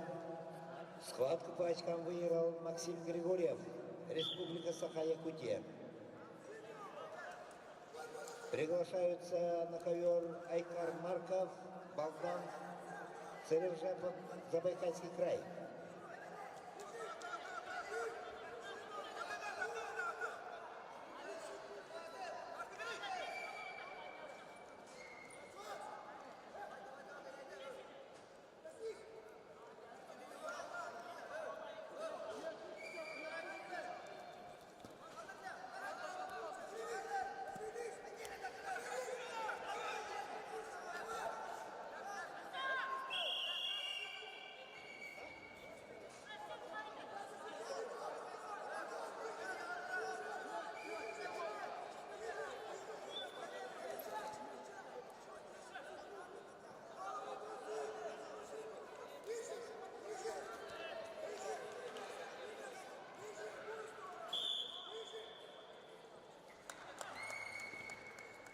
На ковре Б. Схватку по очкам выиграл Егор Дашкевич, Республика Беларусь.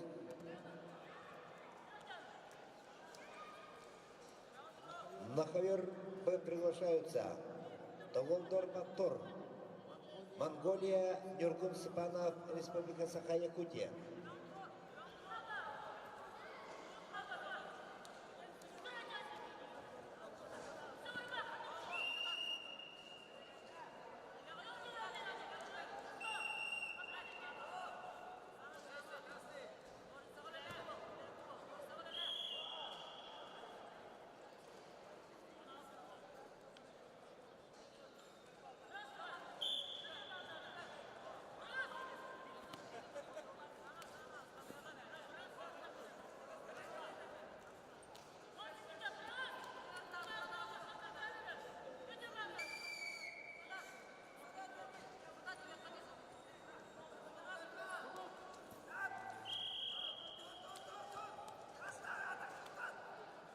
На ковре С победу одержал Дамир Шевелев, Республика Саха-Якутия. Вызывается Захар Матвиенко, Кемерово, Алиризо Бахромов, Таджикистан.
На ковре А.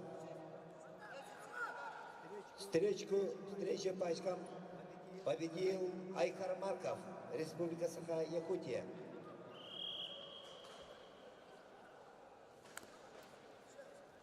На ковер А приглашаются борцы весовой категории 48 килограммов, 1/8 финала. Илья Новгородов, Республика Саха-Якутия, Виталий Мордовской, Республика Саха-Якутия.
Челлендж ковер Б.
Челлендж ковер Б.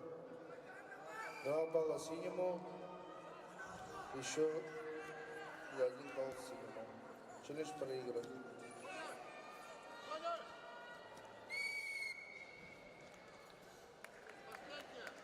На ковре Б схватку по очкам победил Нюркон Степанов, Республика Саха-Якутия.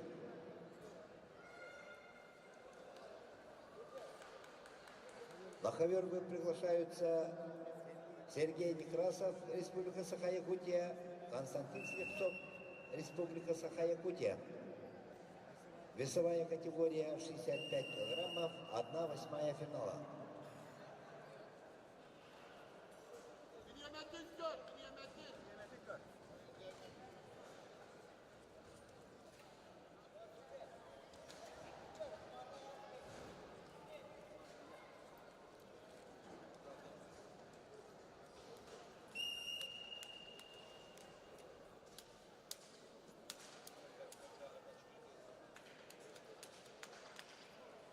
Челлендж ковер С. На ковре А. Действие без оценки. Челлендж проигран. Чисто технически победу одержал Илья Новгородов, Республика Саха-Якутия. Приглашаются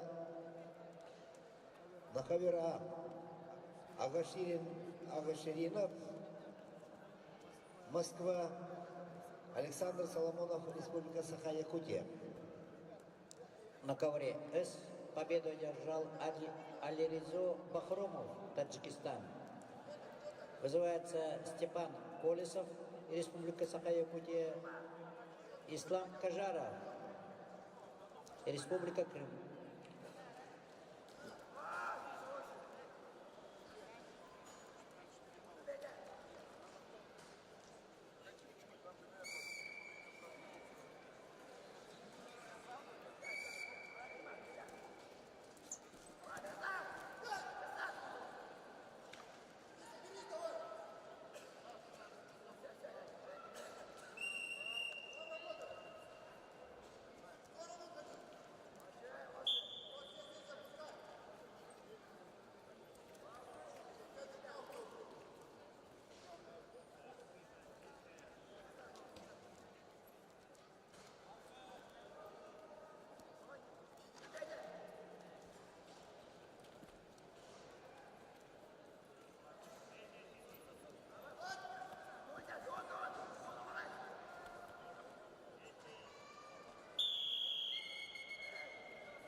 На ковре С чисто техническую победу одержал Алиризо Бахромов, Таджикистан.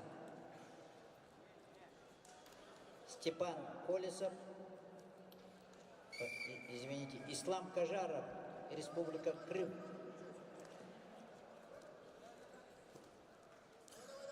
Вызывается Михаил Николаев, Республика Саха-Якутия, Рахман Малахмедов, Дагестан.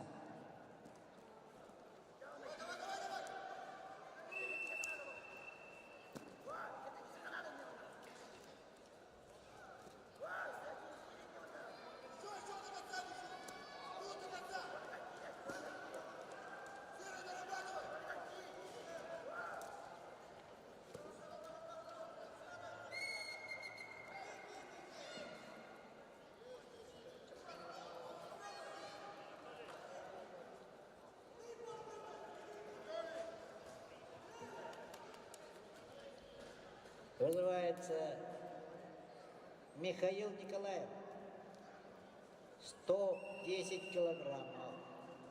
Рахман Малахмедов, Дагестан, 110 килограммов.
Миша.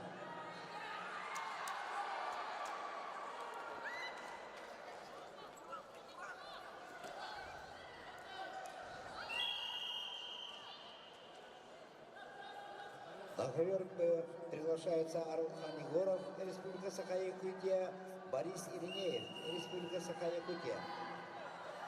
На ковре С честью победы одержал Рахман Малахмедов, Дагестан. На ковре А победу одержал Агаширинов, Москва. Вызывается Леонид Нестеров, Республика Саха-Якутия, Эрчимен Соловьев, Республика Саха-Якутия. На ковер А победу одержал Агаширинов, Москва. Приглашаются Боян Хешик, Уган Баяр, Монголия, Захар Заис, Амурская область.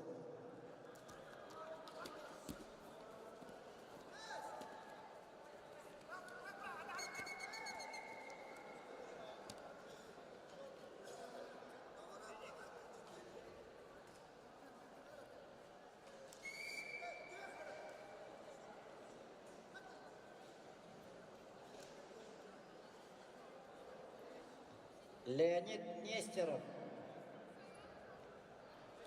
повторно вызывается на ковер С.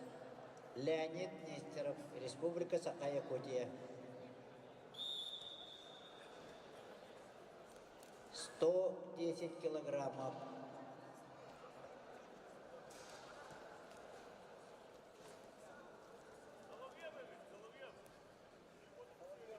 Эрчимен Соловьев, Республика Саха-Якутия, повторно вызывается.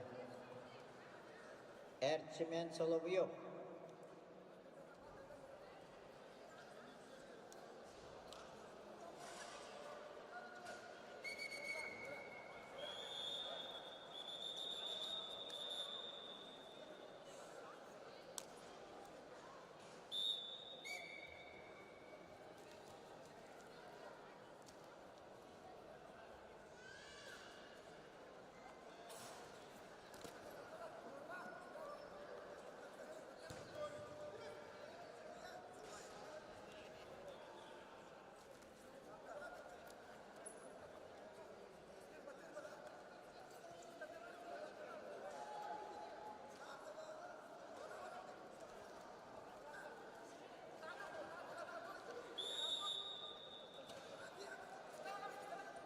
На ковре А чисто техническую победу одержал Боян Хешик, Уган Баяр, Монголия.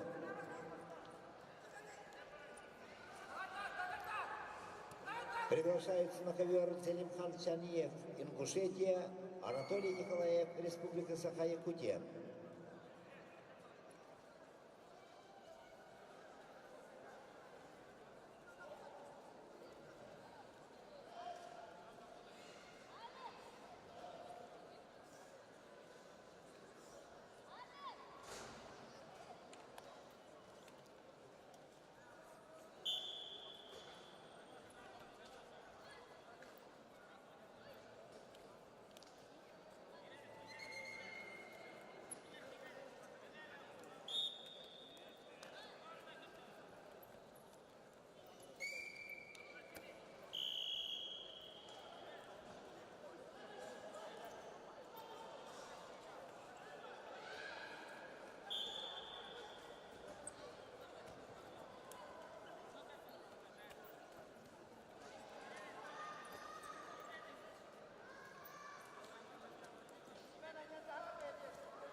ковре Б. Схватку по очкам выиграл Борис Иринеев, Республика Саха-Якутия. Приглашаются на ковер Данил Егоров, Назим Сафаров.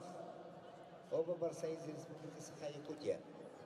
Чисто техническую победу одержал Леонид Нестеров, Республика Саха-Якутия. Вызывается весовая категория 45 килограммов. На ковре С. Никита Ильясов, Арсен Амосов, оба Республика Саха-Якутия. Ввиду неявки соперника победа присуждается Данилу Егорову.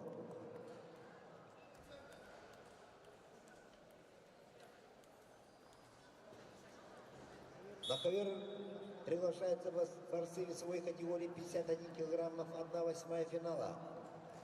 Макс Капитонов, Алексей Румянцев.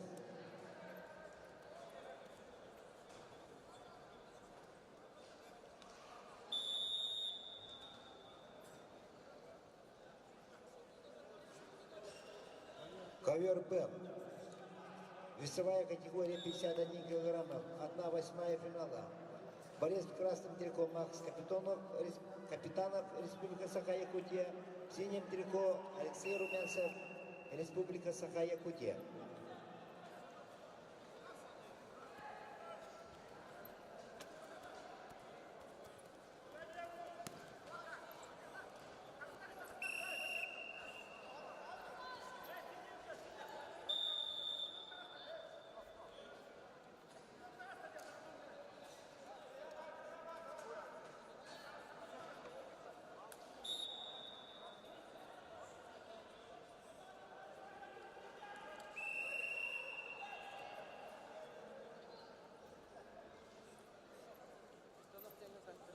На ковер Б повторно приглашается Алексей Румянцев. Республика Саха-Якутия, весовая категория 51 килограмм.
На ковре А схватку по очкам выиграл Селимхан Чаниев, Ингушетия.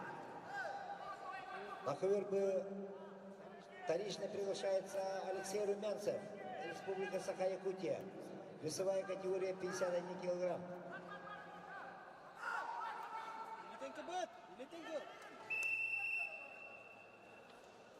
На ковер А приглашаются с красного угла Эрхан Семенников, в синем трико Нюргун Холмогоров, оба борца из Республики Саха-Якутия.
кыл жатам. Bir кырды кыл. Вот. Бар. Пытаюсь. Красный ему. Тут.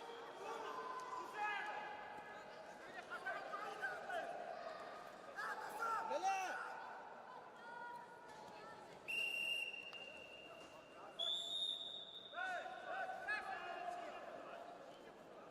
Не.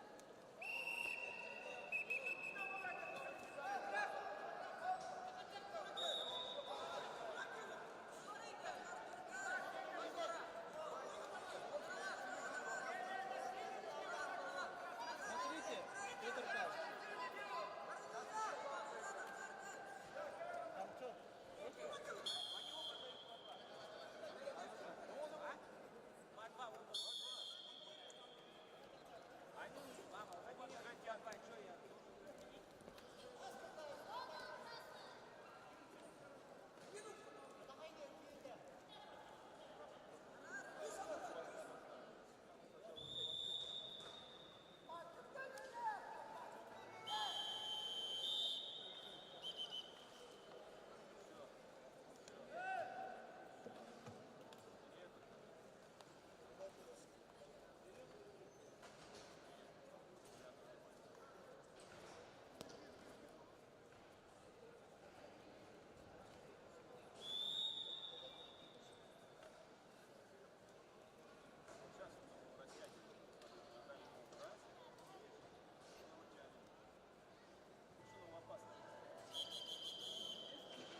Раз.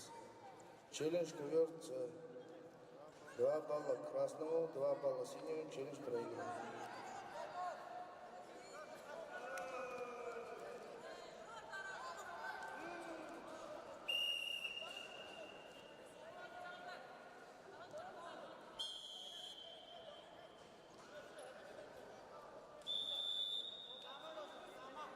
Нахавря.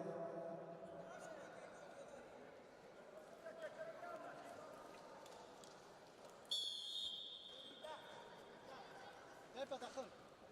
Ebi. Hayka.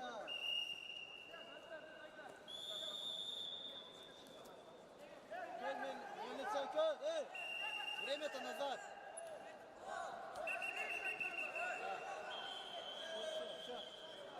Все, давай, пошел.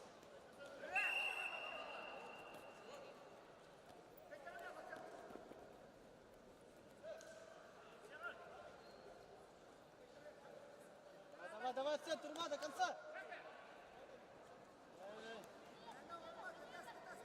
Стойка. Ковер Б. Челлендж. На хавре чистой технической победой держал Харханцин Амберников. Республика Саха-Якутия.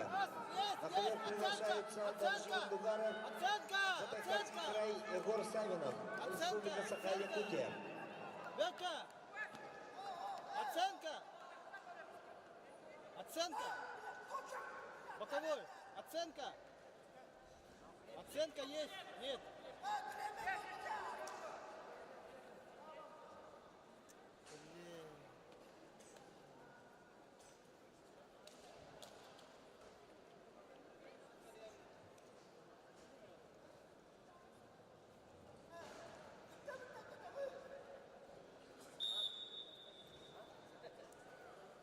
Победу одержал Никита Элясов и Республика Саха-Якутия. Вызывается Уюсхан Халгаев, Владимир Александров, оба Республика Саха-Якутия.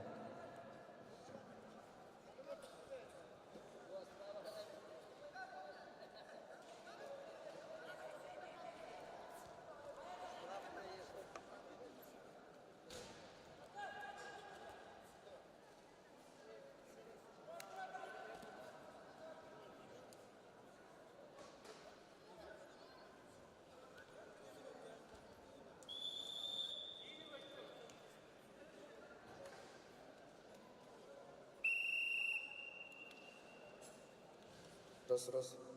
Челлендж ковер балл синему. Челлендж выигран. На ковре чисто техническую победу одержал Нарджи Дугаров, Забайкальский край.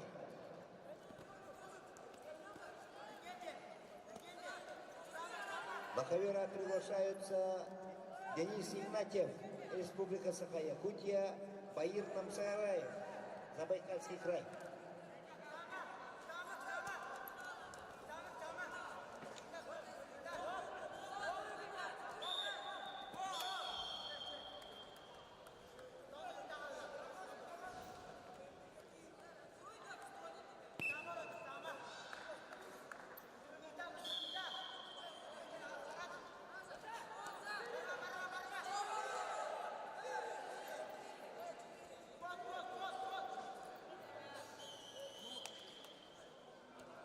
Честную победу одержал Уюсхан Халгаев, Республика Саха-Якутия. Тоскол Токусаров, Эльдар Авакумов, оба Республика Саха-Якутия. Ковер Б челлендж.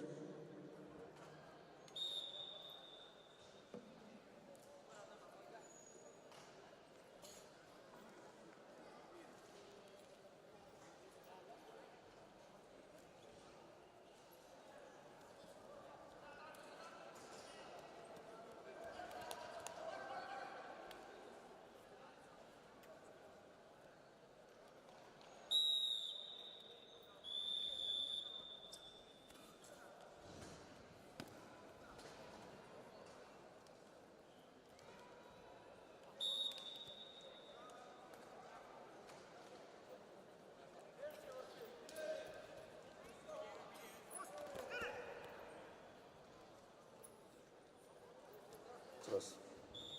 Челлендж ковер 2 балла красному. Челлендж проигран. Еще балл синему.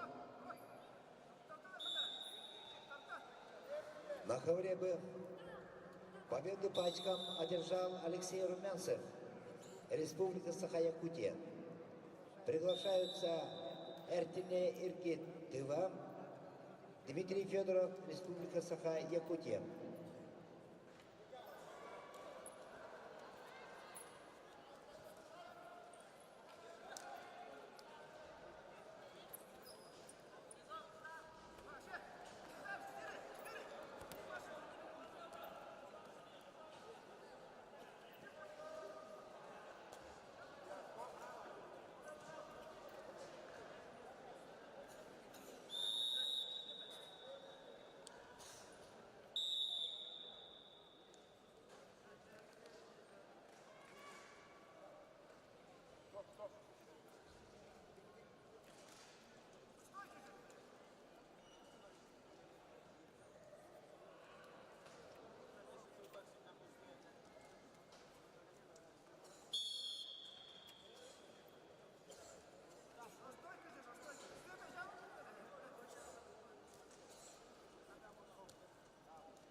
Хаврия. Схватку выиграл Денис Игнатьев, Республика Саха-Якутия. Приглашаются Алтаир Аюн, Республика Тыва, Дмитрий Родионов, Республика Саха-Якутия.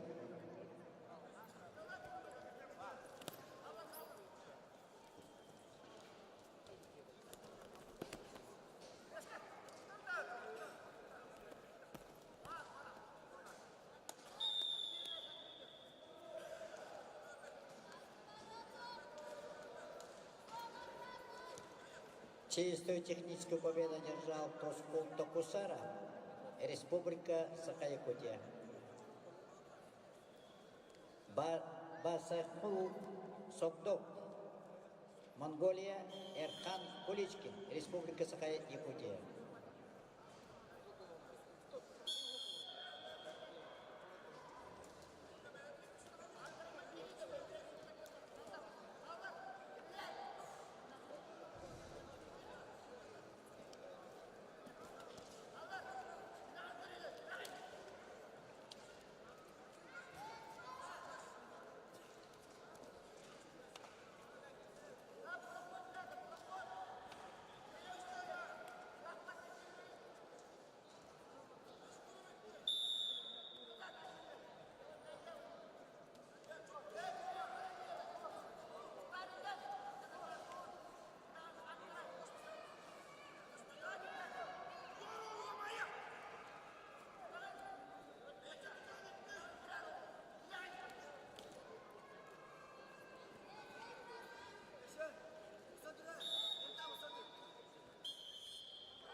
На ковре Б. Победу по очкам одержал Эртне Иркит, Республика Тыва. Приглашаются на ковер Ислам Батуханлы, Казахстан, Эрсан Максимов, Республика Саха-Якутия.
Победу одержал Басанху Сокдок, Монголия. Вызывается Кирилл Савинов, Михаил Сергеев, оба Республика Саха-Якутия.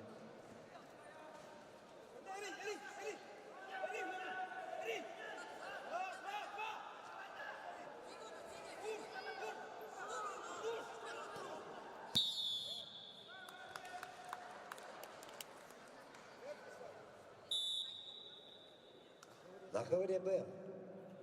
Чистую победу одержал Эрсан Максимов, Республика Саха-Якутия. Приглашаются на ковер Вадим Предезников, Егор Миломанов, Предезников, Республика Саха-Якутия, Егор Миломанов, Амурская область.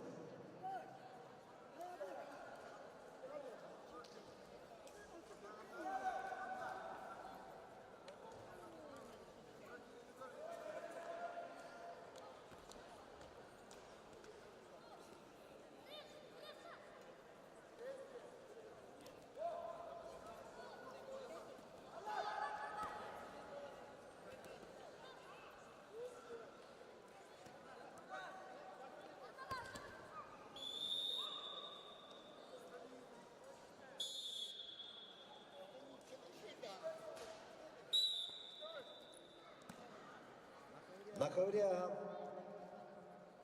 чисто техническую победу одержал Алтаир Аин. Тыва.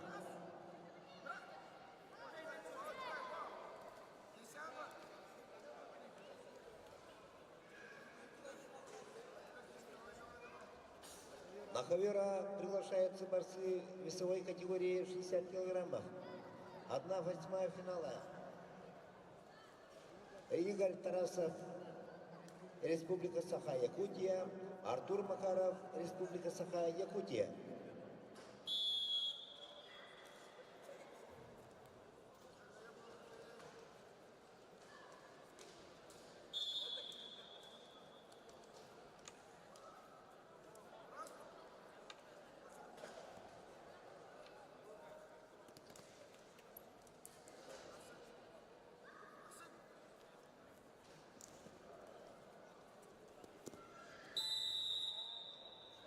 Просто стой. Вырви руку.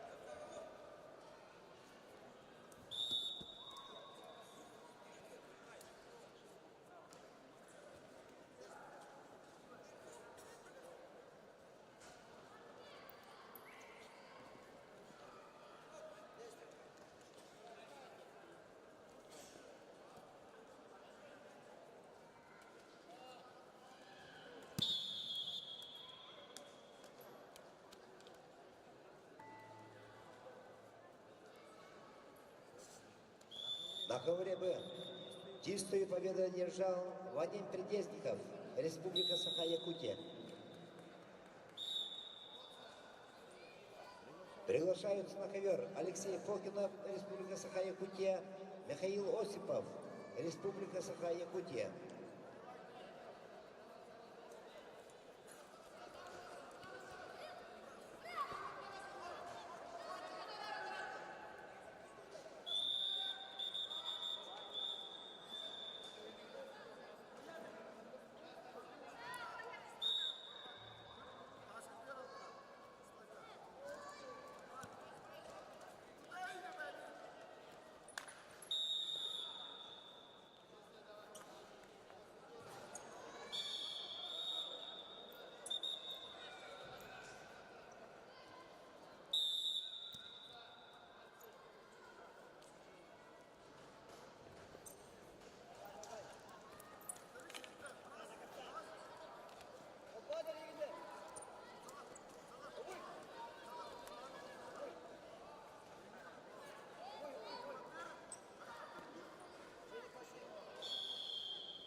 На ковре С победу одержал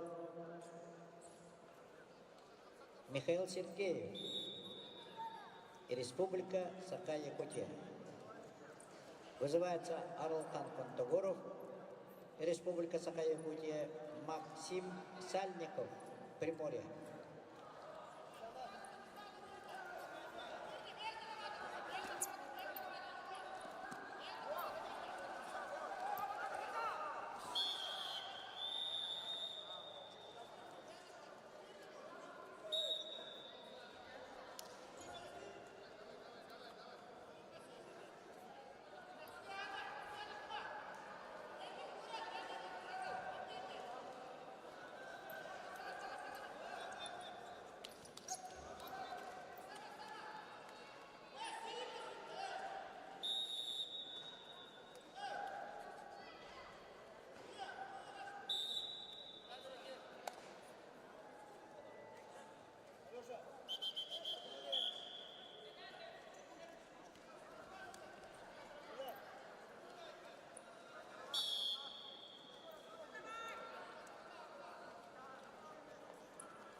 На ковре победу по очкам одержал Артур Макаров, Республика Саха-Якутия.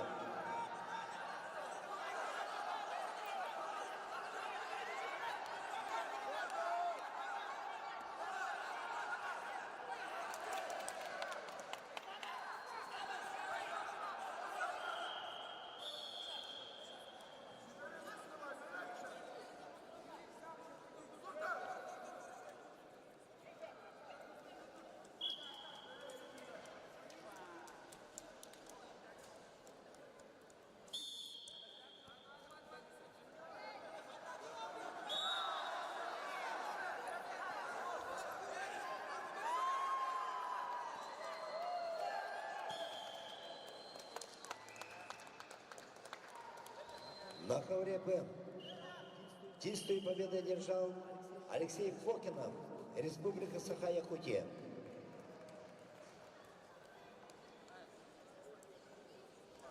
Приглашаются на ковер Эльдар Поднебесов, Айхал Харбаев, оба борца из Республики Саха-Якутия.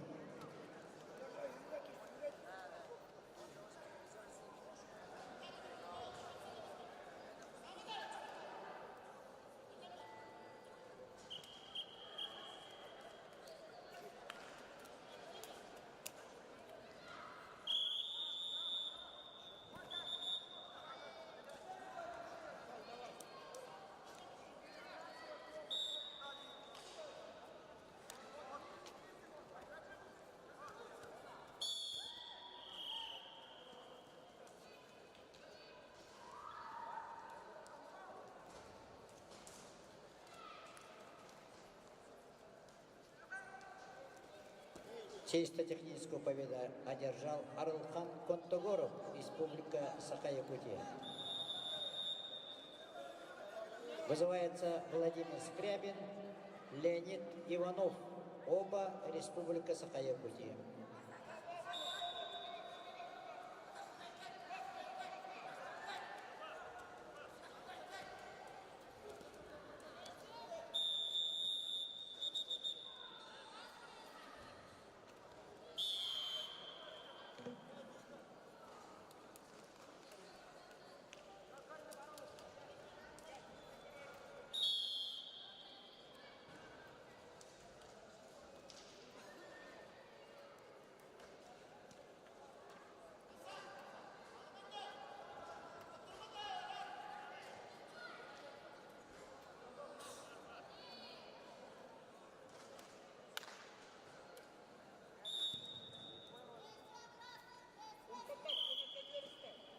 На ковре А чистую победу одержал Дмитрий Винокуров, Республика Саха-Якутия. Приглашаются на ковер Тилек Мухаммед Али, Казахстан, Влад Наговицын, Республика Саха-Якутия.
ковре Б.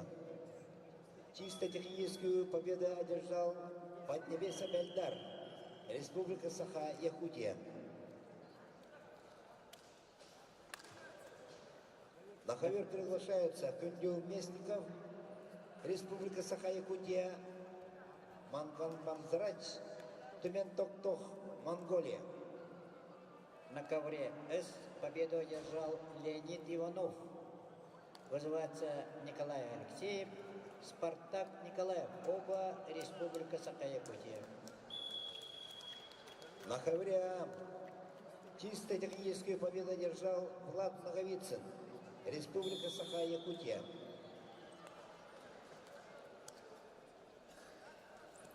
Приглашаются Никита Калачиков, Данил Арьянов. Оба Республика Саха-Якутия.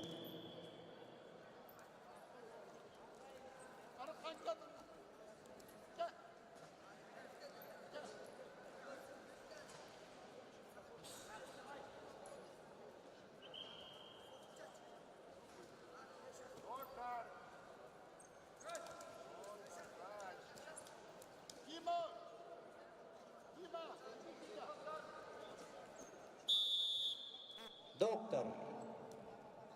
На ковер номер С.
На ковре Б чисто техническую победу одержал Кюнбил Местников, Республика Саха-Якутия.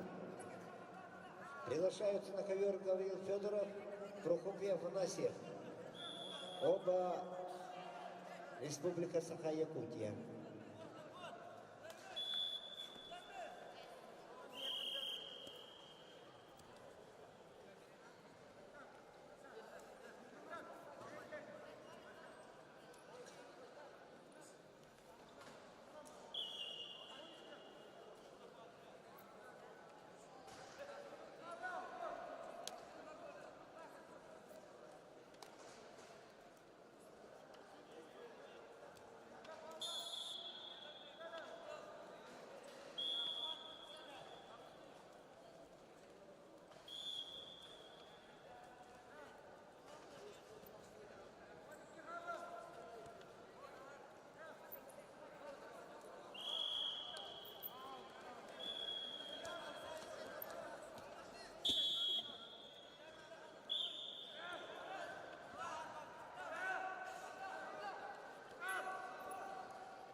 Экран. Победу одержал Николай Алексеев, Республика Саха-Якутия. На ковре С. Альберт Акунушкин, Эдуард Евловский. Оба Республика Саха-Якутия. На ковре С.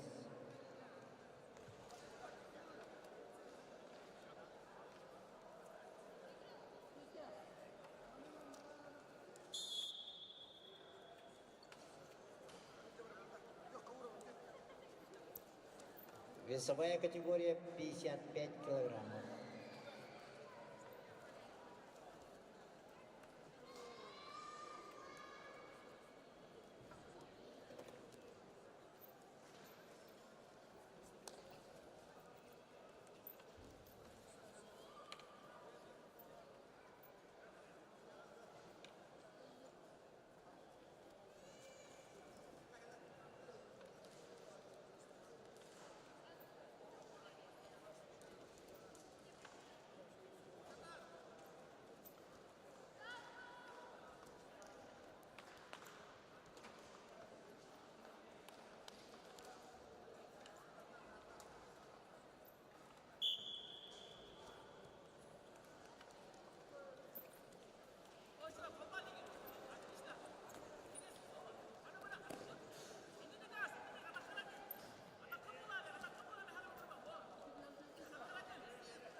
На ковре борются борцы. Борец в красном трико от Белек Монголия, в синем трико Зарихто Буроев, Забайкальский край.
На ковре Б. Схватку по очкам выиграл Гаврил Федоров, Республика Саха-Якутия. Приглашается на ковер Никита Шатохин, Приморский край, Толпон Спиридонов, Республика Саха-Якутия.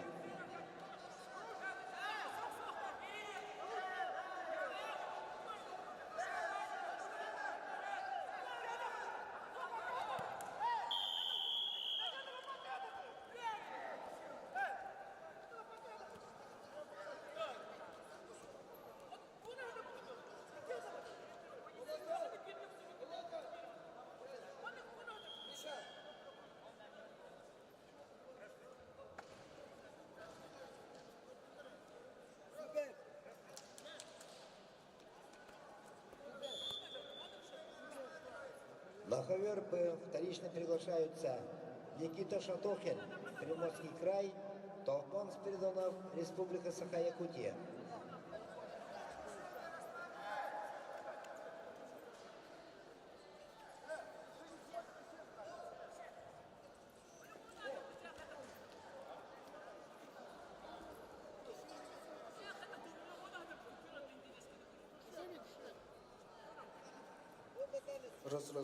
Туше не рассматривается.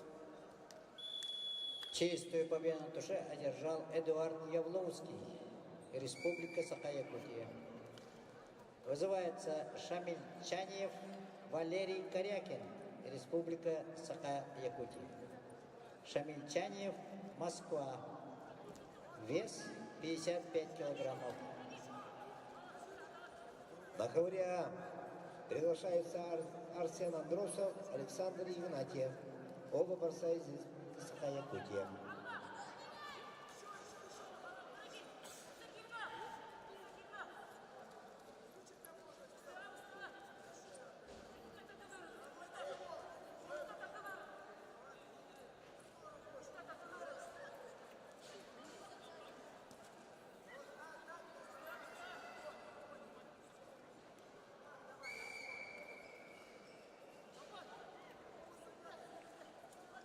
На ковре Б борются борцы весовой категории 92 килограмма. 1/4 финала.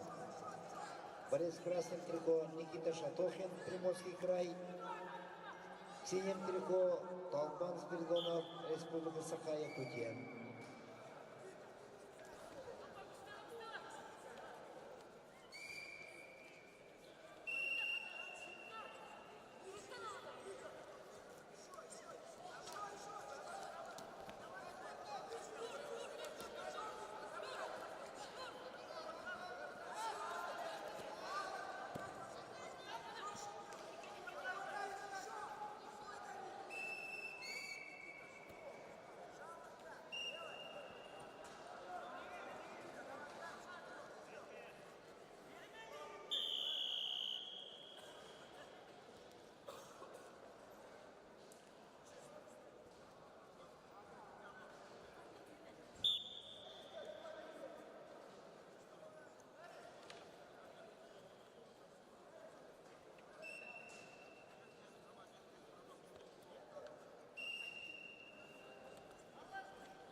Чистую техническую победу одержал Шамиль Чаньев, Москва.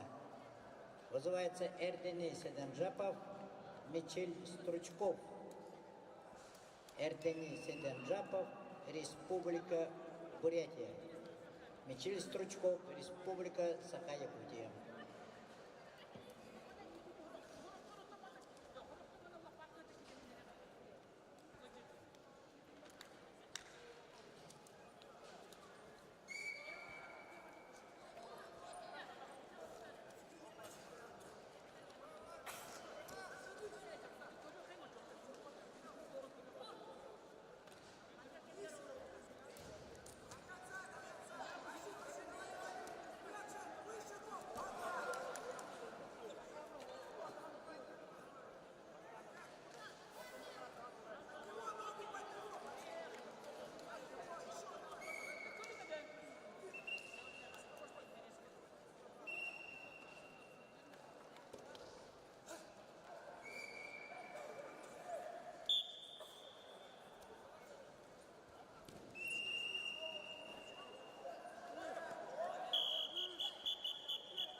На ковре БМ чисто техническую победу одержал Никита Шатохин, Приморский край.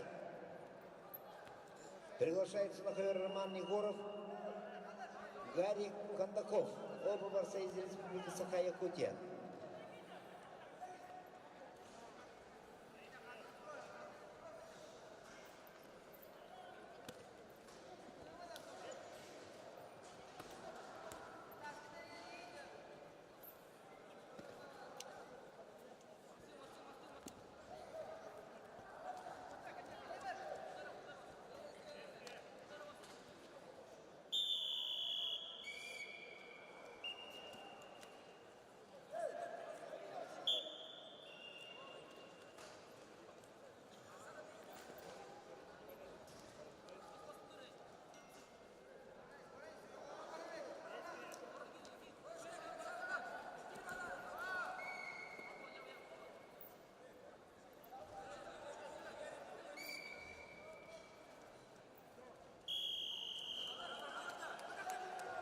На ковре чисто технические победы держал Эрденей Седенджапов, Бурятия.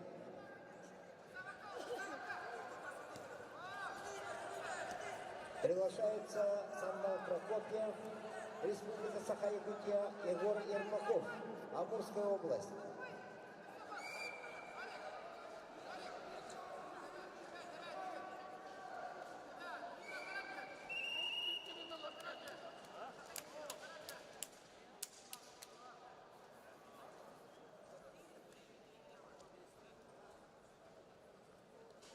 На ковре встречу по очкам выиграл Арсен Андросов, Республика Саха-Якутия. Приглашается на ковер Максим Григорьев, Айкар Марков.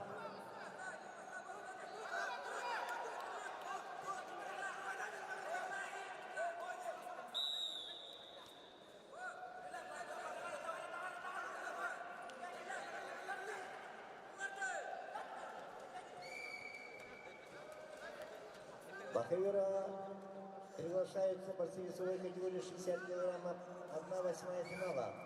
Максим Григорьев, Республика Саха-Якутия, Айкар Марков, Республика Саха-Якутия.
Хаверус доктор.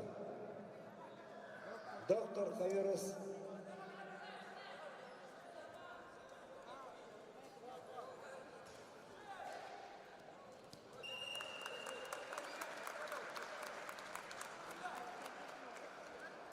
На ковре чистую победу держал Максим Григорьев, Республика Саха-Якутия. Приглашаются Ярослав Симчев, Республика Саха-Якутия, Магомед Идрисов, Республика Дагестан.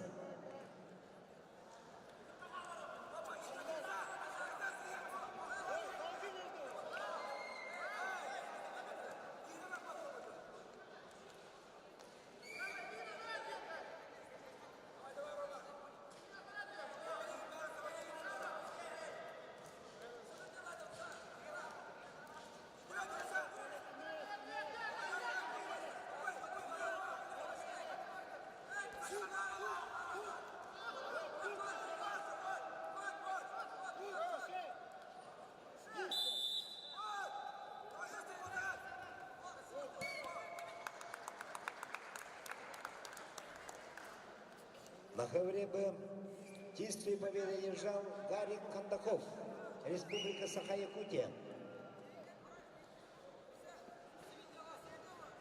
Приглашаются на ковер Сахаян Абрамов, Степан Иванов, Республика Саха-Якутия. На ковре С чисто техническую победу одержал Сандал Прокопьев, Республика Саха-Якутия. Приглашаются на ковер Йосип Никонов, Республика Саха-Якутия, Монко Сандаков, Забайкальский край.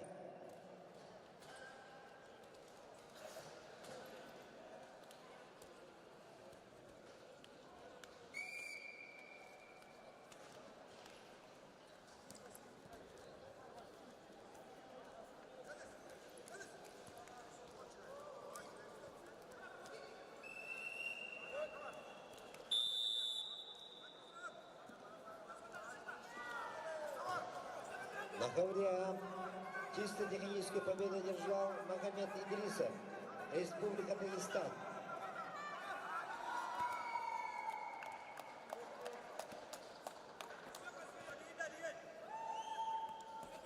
На ковре Б чистую победу держал Степан Иванов, Республика Саха-Якутия. На ковер А приглашаются Эмилиан Иванов, Республика Саха-Якутия, Беликто Хамажапов, Забайкальский край. На ковер Б приглашаются Алимирза Абдулкадиров, Москва, Тимур Гоголев, Республика Саха-Якутия.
На ковре Б Чисто техническую победу одержал Алимирза Абдулкадиров, Москва.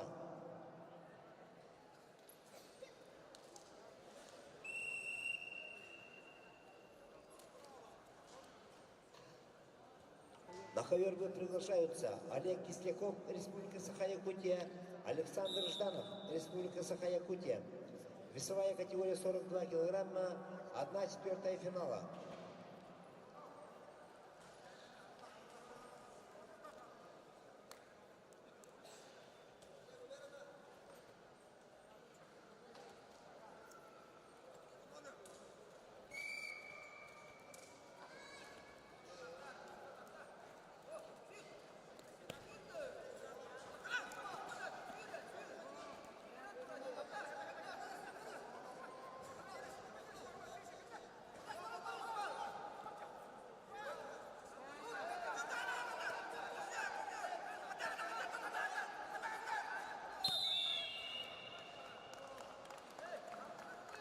На ковре чистую победу одержал Иосиф Никонов, Республика Саха-Якутия.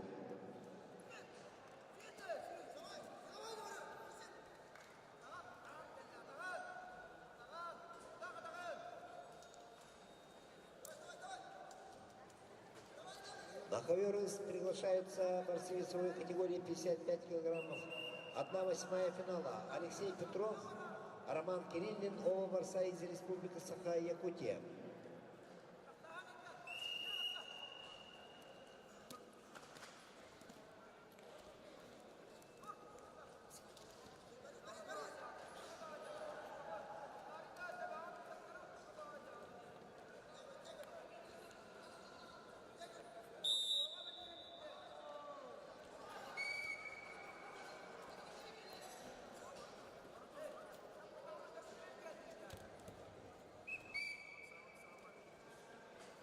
На ковре чисто техническую победу одержал Беликтол Хамажапов, Забайкальский край.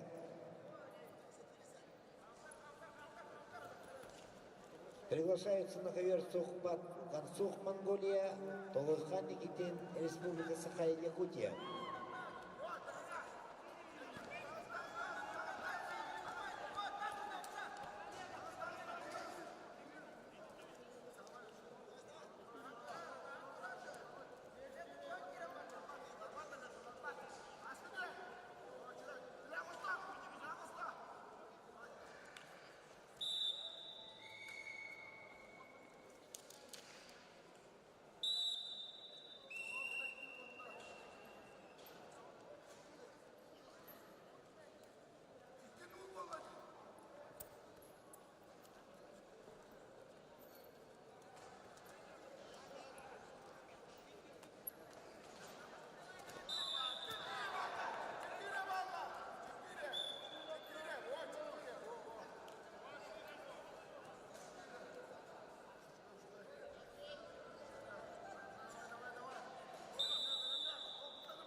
ковре Б победу одержал Александр Жданов, Республика Саха-Якутия. Приглашается на ковер Аян Иванов, Ойгун Назаров, оба из Республики Саха-Якутия.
На ковре С победу одержал Роман Кириллин, Республика Саха-Якутия. Приглашается на ковер Юрий Винокуров, Республика Саха-Якутия, Самат Казалиев, Казахстан.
На ковре победу одержал Тулуйхан Никитин, Республика Саха-Якутия.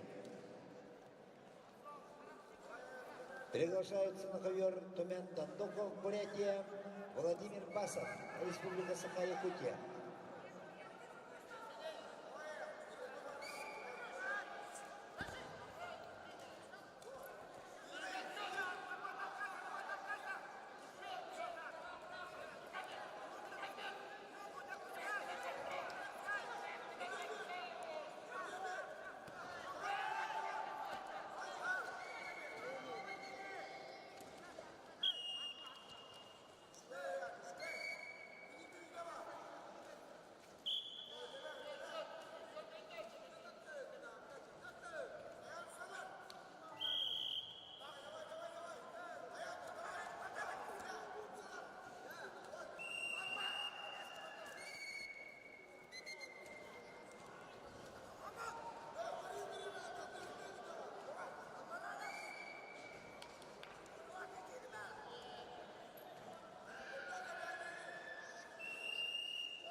На ковре Б.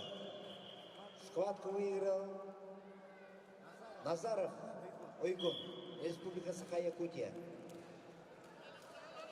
Приглашается на ковер Дмитрий Сивцев, Аян Филиппов. Оба из Республики Саха-Якутия.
На ковре С победу одержал Алексей Петров, Юрий Винокуров, Республика Саха-Якутия.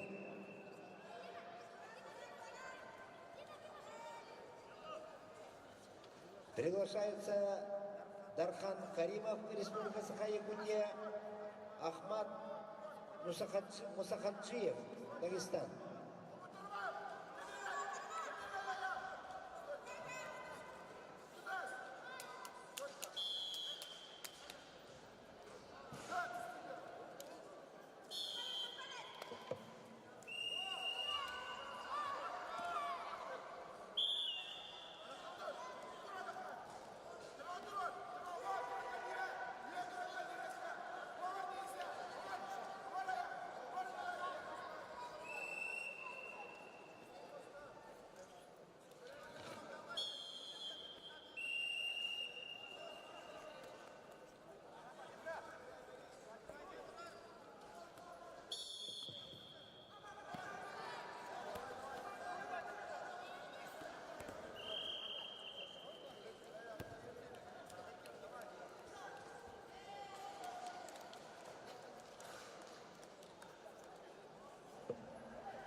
На ковре С победу одержал Магомед Алибахарчиев, Республика Дагестан.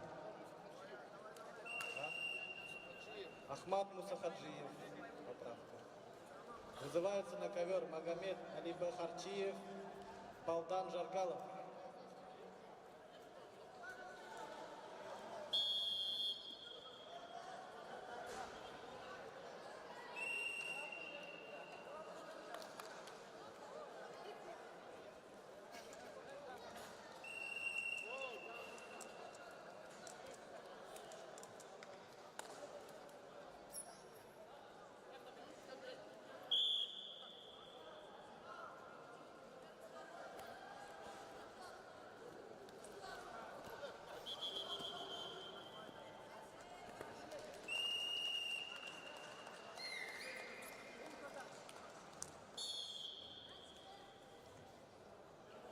На ковре А победу одержал Тумен Дондоков, Республика Бурятия.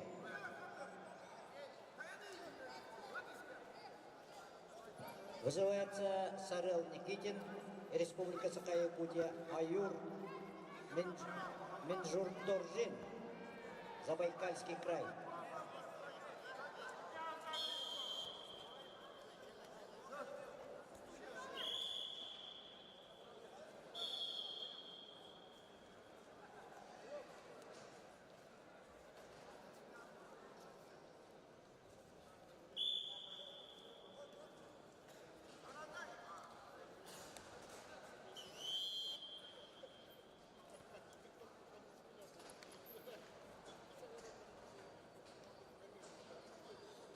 Чисто техническую победу одержал Дмитрий Сипсе, Республика Саха-Якутия. Вызывается Григорий Тумский, Сайтам Федоров, оба Республика Саха-Якутия.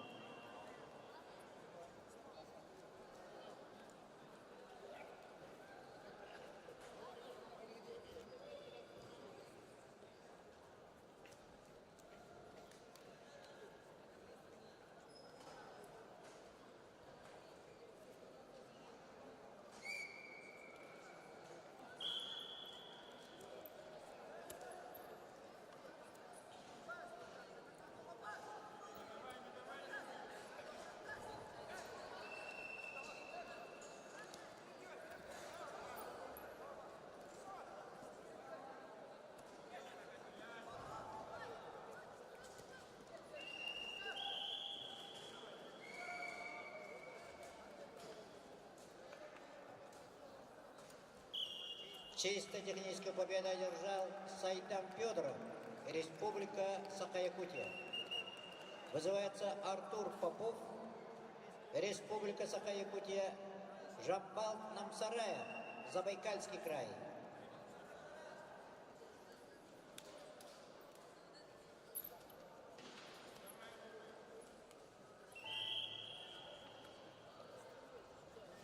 Приготовиться на ковер С борцам Давиду Чирикову, Республика Саха, и Ариану Оконешникову, Республика Саха.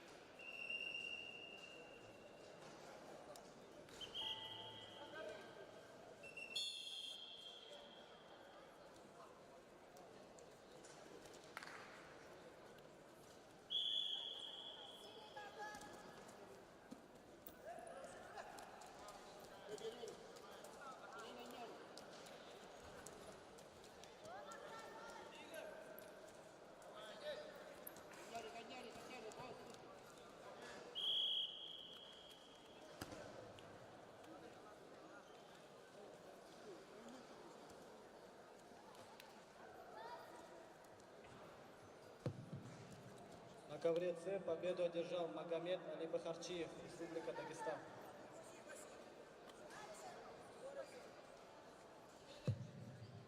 Приглашаются на ковер Давид Чириков и Ариан Оконешников.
На ковер С приготовиться борцам Алексею Захарову, Республика Саха, Дамиру Шевелеву, Республика Саха.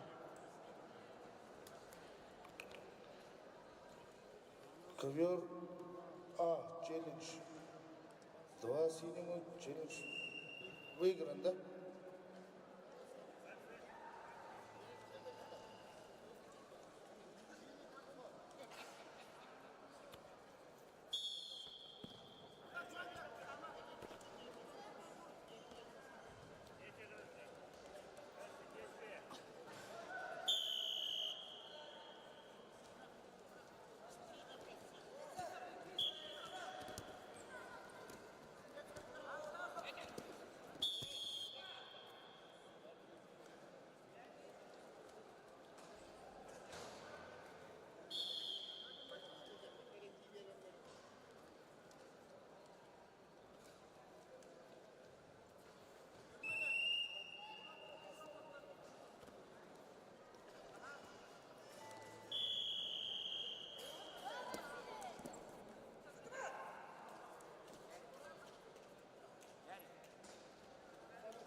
На ковре Б победу по очкам одержал Жамбал Намсарая, Забайкальский край.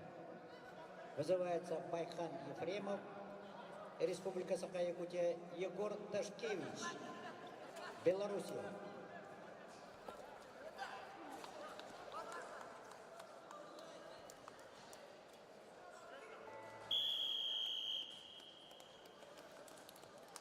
На ковре С победу одержал Давид Чириков, Республика Саха. Вызываются на ковер борцы Алексей Захаров, Республика Саха, и Дамир Шевелев, Республика Саха.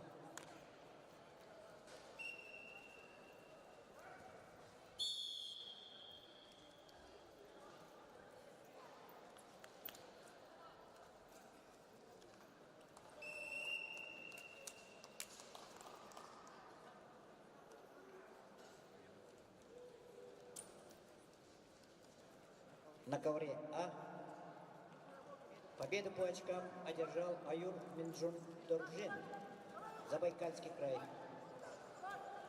Вызывается Аламжа Базаров, Забайкальский край, Валентин Яковлев, Республика Саха-Якутия.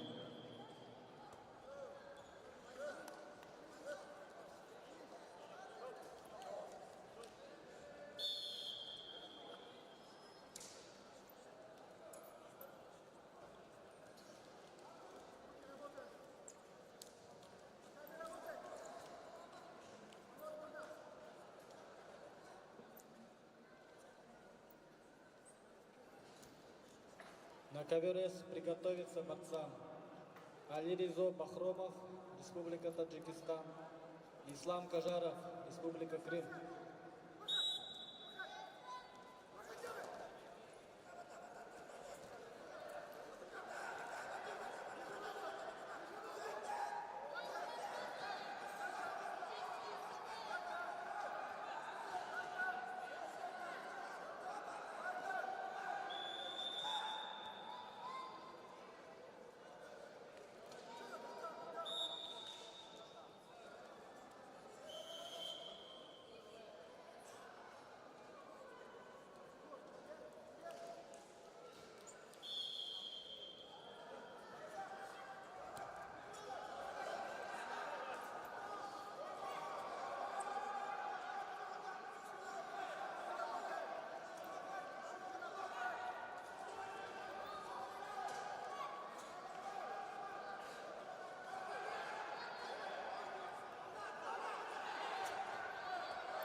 Победу одержал Байхан Ефремов, Республика Саха-Якутия. Вызывается Нюркун Степанов, Сергей Некрасов, оба Республика Саха-Якутия.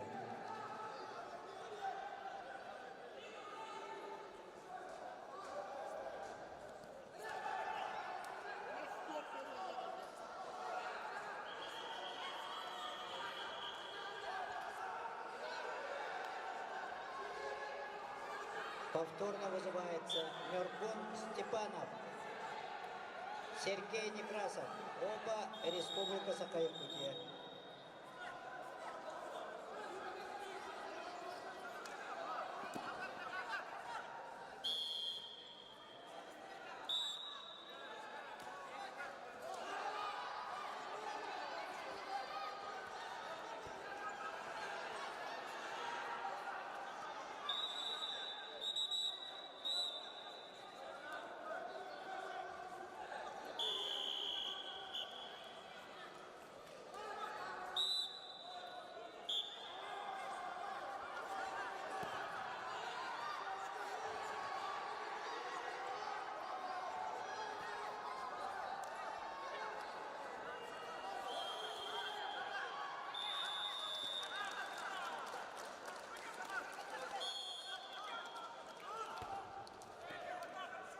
На ковре А победу одержал Аламджа Базара, Забайкальский край. Вызывается Антон Голиков, Республика Саха-Якутия, Алихан Полоткоев, Ингушетия.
На ковре С победу одержал Алексей Захаров, Республика Саха-Якутия. Вызывается Алиризо Бахромов, Таджикистан. Ислам Кажаров, Республика Крым.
На ковре Б чисто техническую победу одержал Сергей Некрасов, Республика Саха-Якутия. Приглашаются Борис Иринеев, Республика Саха-Якутия, Данил Егоров, Республика Саха-Якутия. Челлендж ковера.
Челлендж ковер А.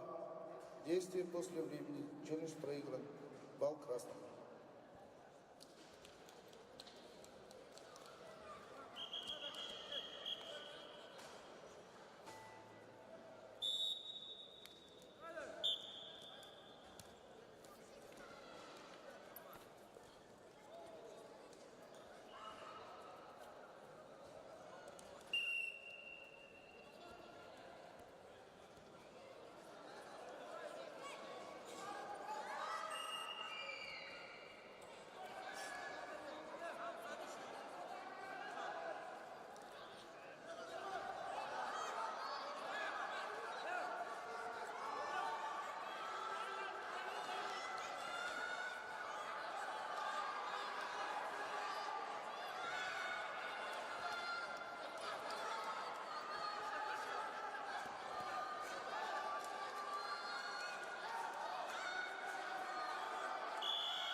Чисто техническую победу на ковре С одержал Ислам Кажаров, Республика Крым.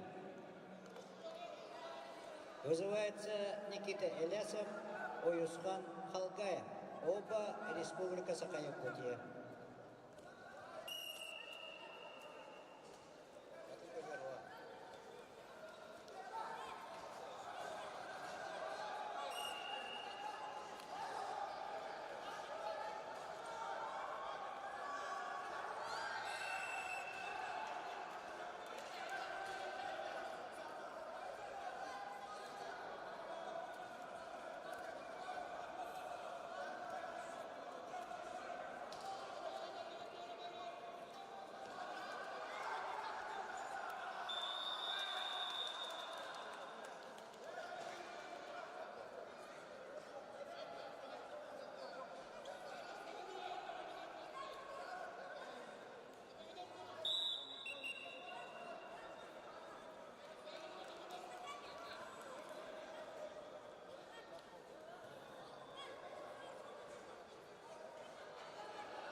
На ковре чисто техническую победу одержал Голиков Антон, Республика Саха-Якутия.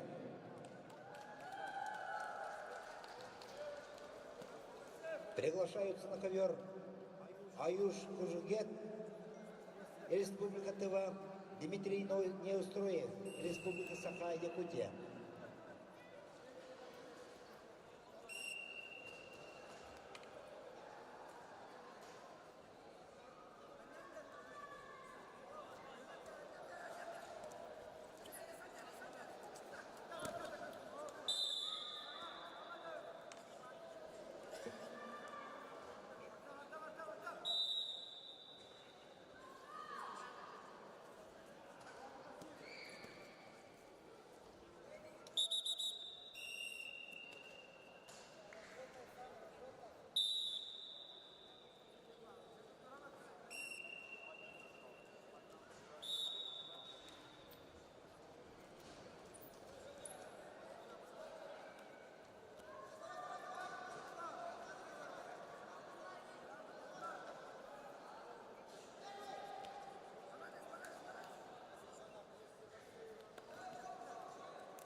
хавре Б. Схватку по очкам выиграл Егоров Даниил, Республика Саха-Якутия. На ковер приглашаются Алексей Румянцев, Республика Саха-Якутия, Эртене Иркин, Республика Тыва.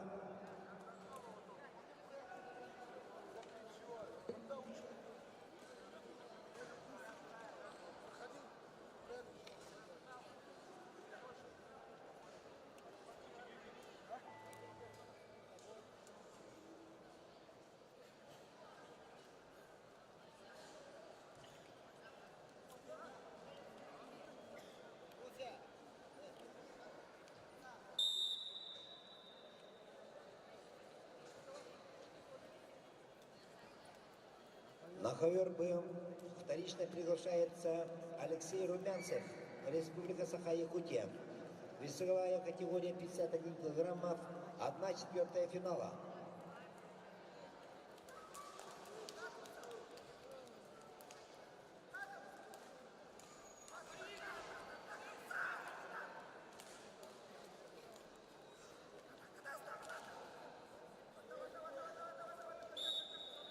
На ковре начинает бороться с красного угла Владимир Черкашин, с синего угла Илья Новгородов, оба борца из Республики Саха-Якутия. Ковер Б. Повторно приглашается Алексей Румянцев. Весовая категория 51 килограммов, 1/4 финала. Алексей Румянцев.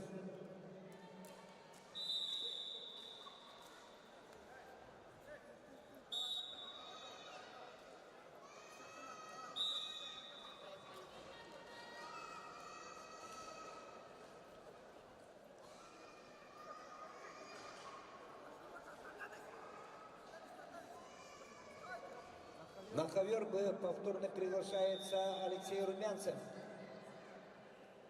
Республика Саха-Якутия. Весовая категория 51 килограммов, 1/4 финала.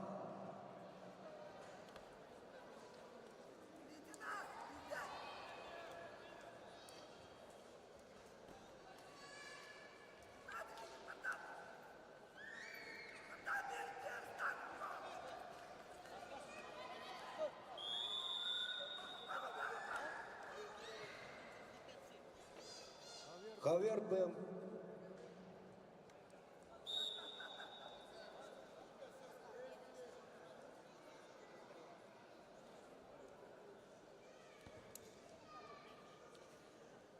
За неявку спортсмена победа присуждается Эртене Иргит, Республика Тыва.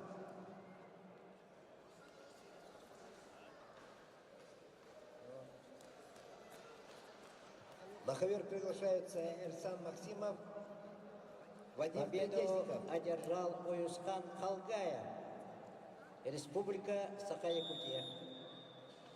Вызывается Тускул Токусара, Басайку Сокдок.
сегодня на соревнования пришел сочинатель этого турнира, друг Павла Павловича Пенигина, Валерий Николаевич Семенов, мастер спорта Советского Союза.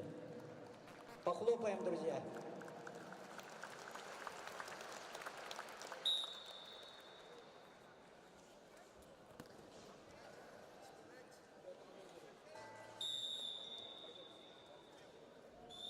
На ковре чисто техническую победу одержал Илья Новгородов, Республика Саха-Якутия.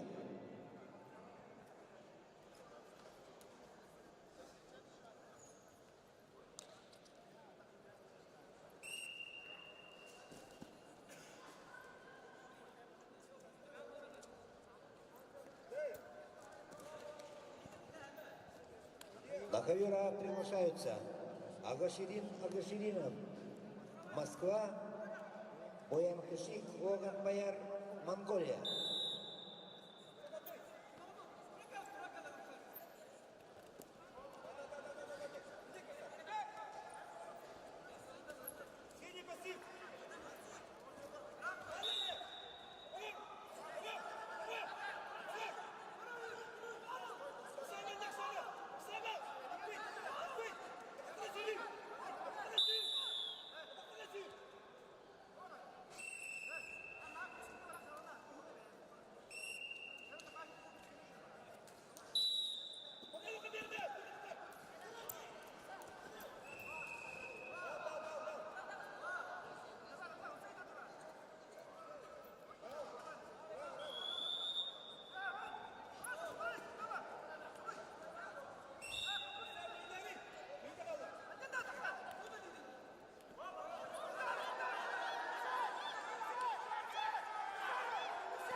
Чистую победу на туше одержал Тоскул Токусара, Республика Саха-Якутия.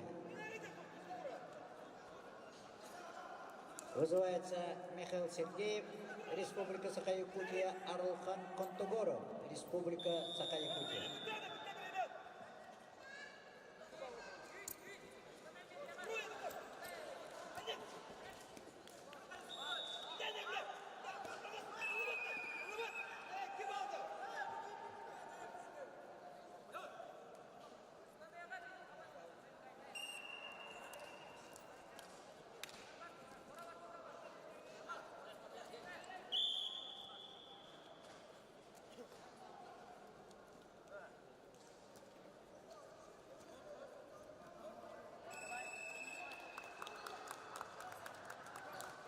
На ковре Б победу одержал Вадим Предезников, Республика Саха-Якутия.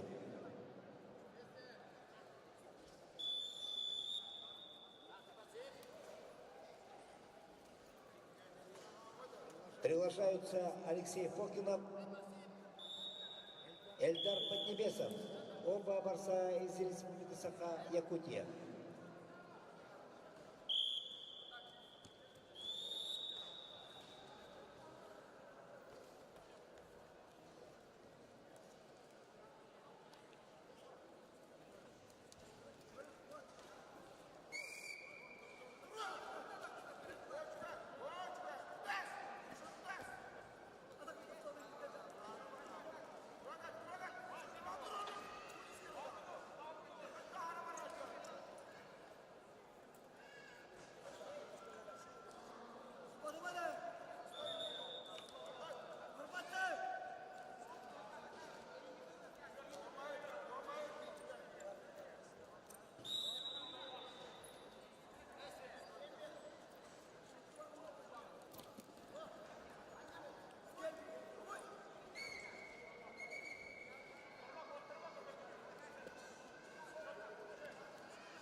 На ковре чисто техническую победу одержал Агаширин Агаширинов, город Москва.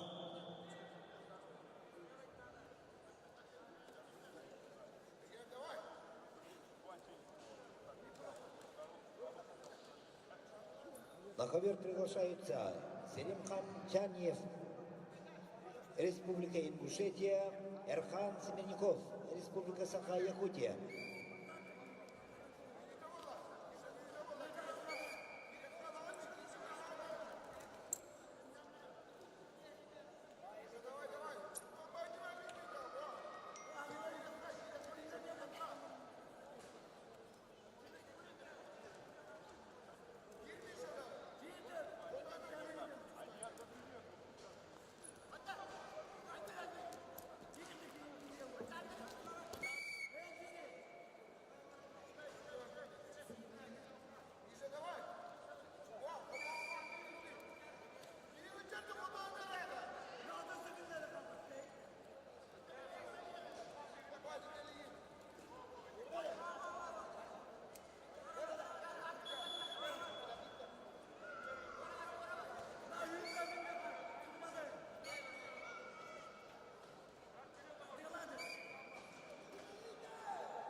Победу одержал Аралхан Контогоров, Республика Саха-Якутия. Вызывается Леонид Иванов, Николай Алексеев, оба Республика Саха-Якутия.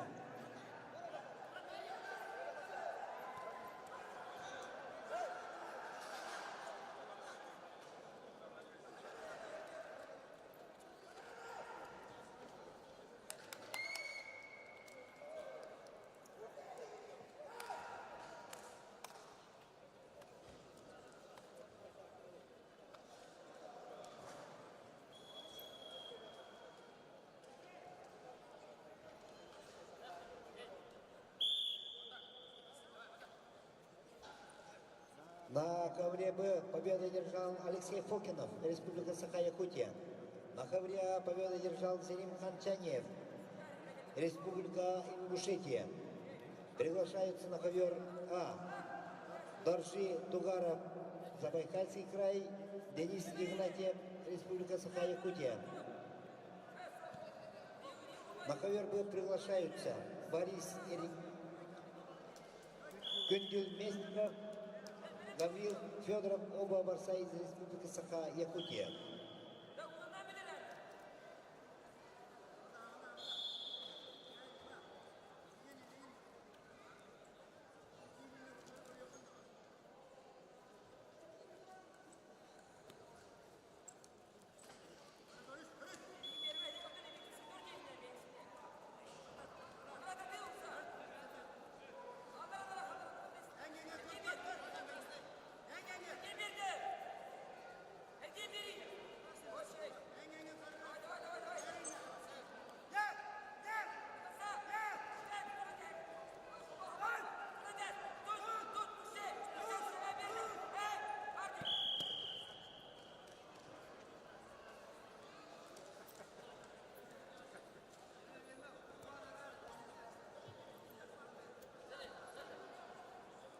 Чистую победу на туше одержал Леонид Иванов, Республика Саха-Якутия.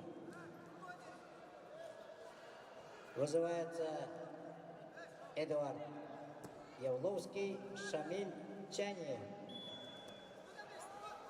Москва, Московская область.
На ковре А. Чисто техническую победу одержал Денис Игнатьев, Республика Саха-Якутия. Приглашаются на ковер Алтаир Аюн, Республика Тыва, Артур Макаров, Республика Саха-Якутия. Весовая категория 60 килограммов, 1/4 финала.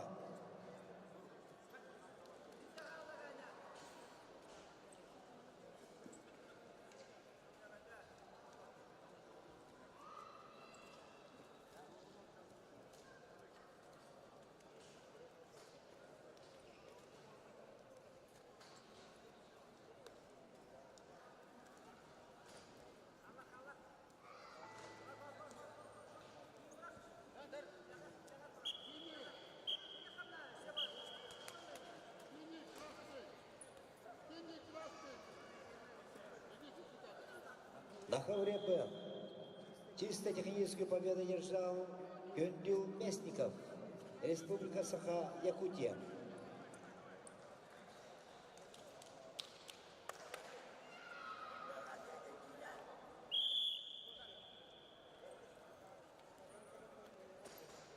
На ковер приглашаются борцы весовой категории 110 килограммов.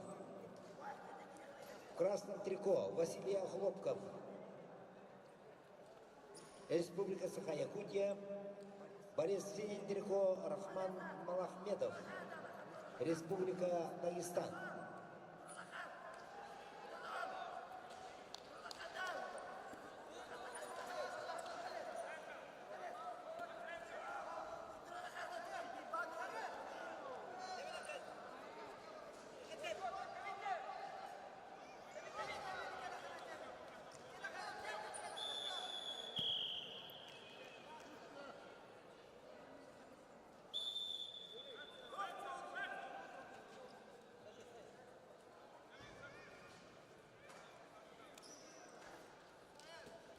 Честью победы одержал Шамильчанин, Московская область. Вызывается Эрденис Седенджапов, Республика Бурятия, Сандал Прокопьев.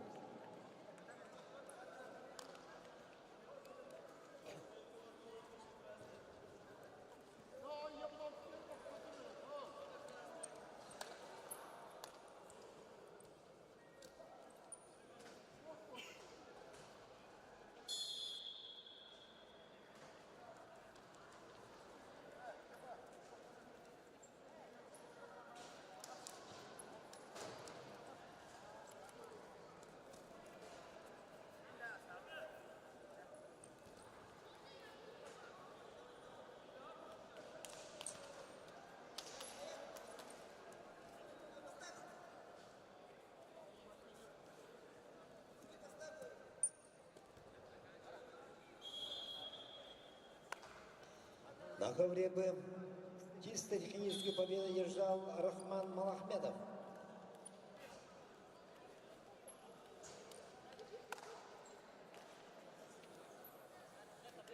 Извиняем.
На ковре Б.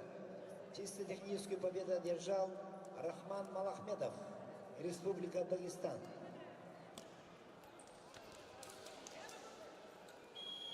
Приглашаются на ковер Михаил Николаев, Леонид Нестеров, оба из Республики Саха-Якутия.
Ковер А челлендж.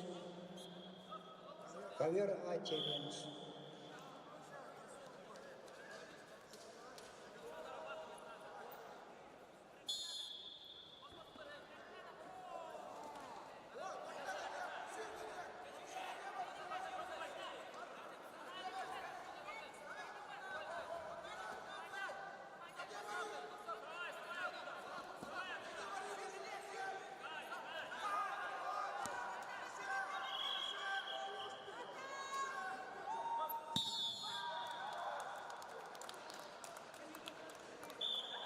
На ковре Б чистую победу одержал Михаил Николаев, Республика Саха-Якутия.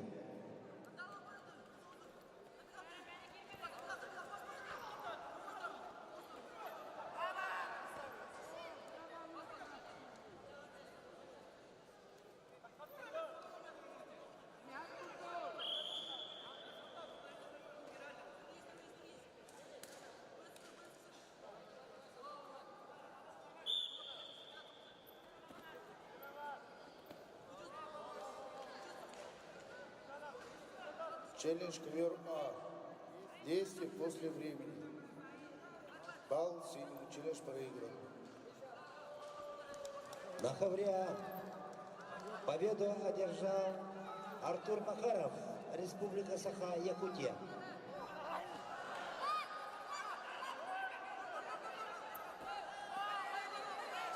На ковер приглашаются Дмитрий Винокуров, Влад Наговицын, оба борца из Республики Саха-Якутия.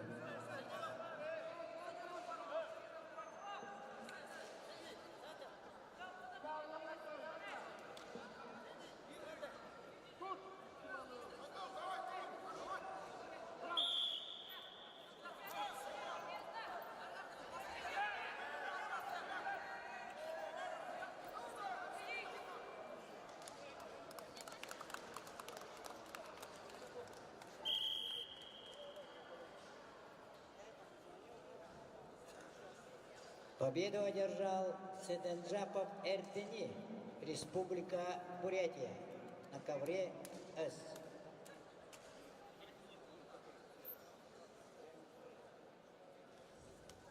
Иосиф Никонов, Роман Кириллин, оба Республика Саха-Якутия.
Челлендж ковера.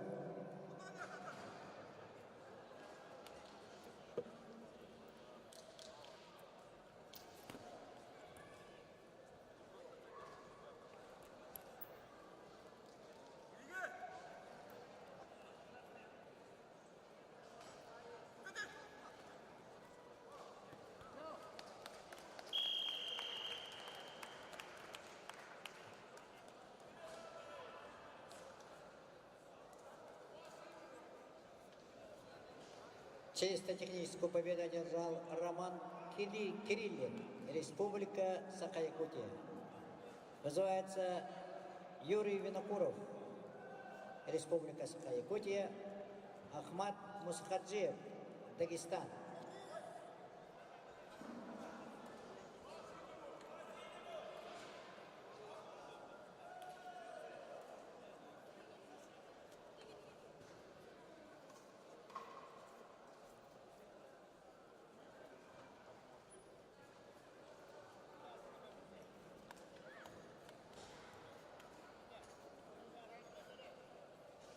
Раз.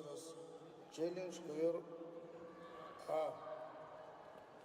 Балл красному. Челлендж проигран, балл красному.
Лахаврян складку выиграл и вышел в полуфинал Дмитрий Винокуров, Республика Саха-Якутия.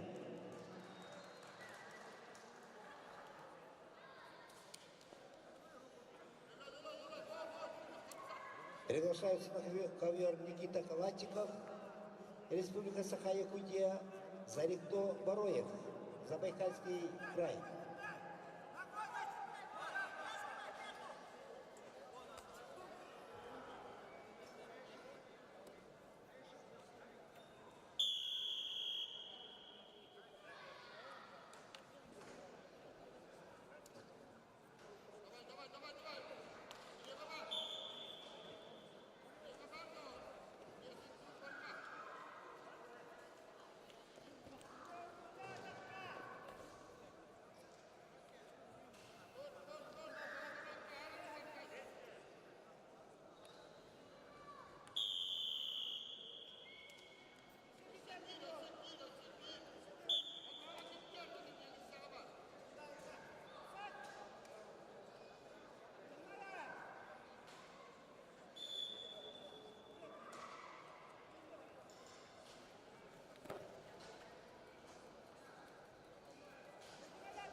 Чисто техническую победу одержал Ахмад Мусхаджиев, Дагестан,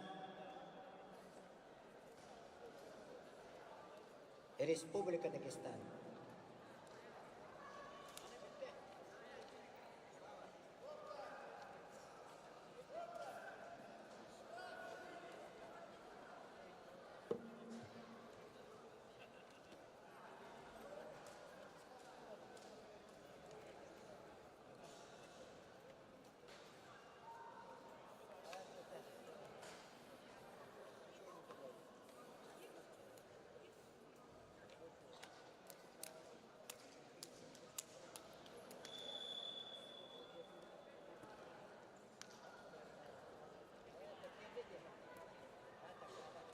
Потерялся, утерян планшет черного цвета.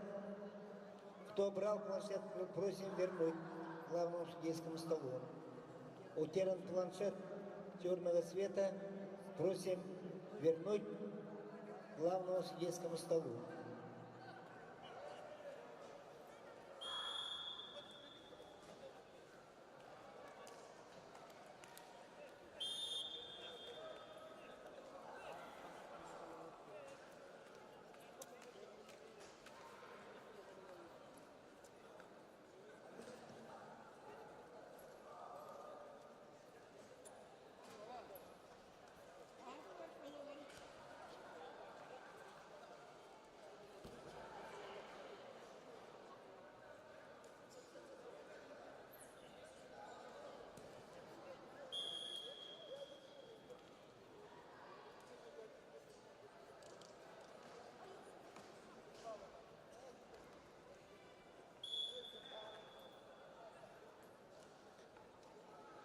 Бейги күрәктәйбетен, болған тұлақты көрер олар ұтықтабында қылжыттар трибуналарығар, көңіл тұстуға Советский Союз үтөләк мастера, үтө жылураныларын қиылаға Европа үтөләк чемпиона Василий Николаевич Гоголев.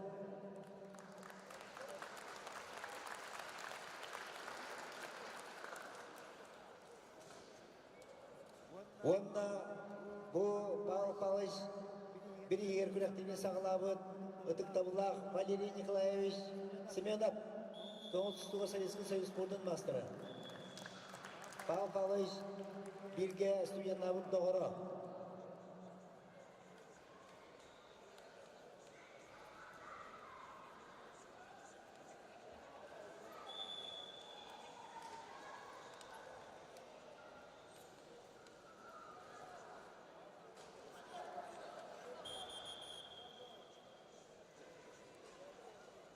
Табло, кавера. Табло, кавера. Стоп, стоп. Кавера, табло.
Лахавря победу одержал и вышел в 1/2 финала Зарикто Бороев, Забайкальский край.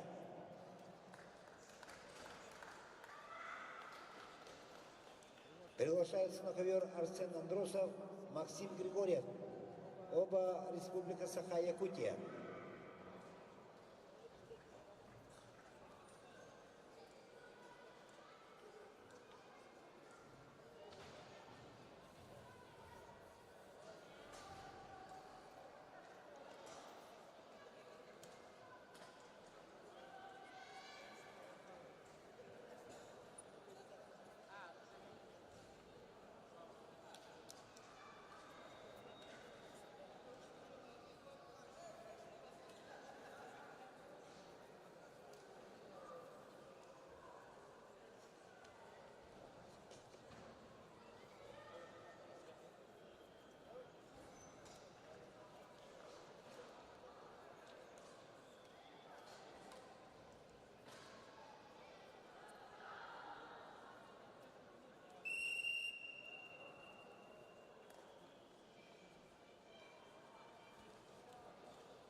На ковре А схватку на душе выиграл Максим Григорьев, Республика Саха-Якутия.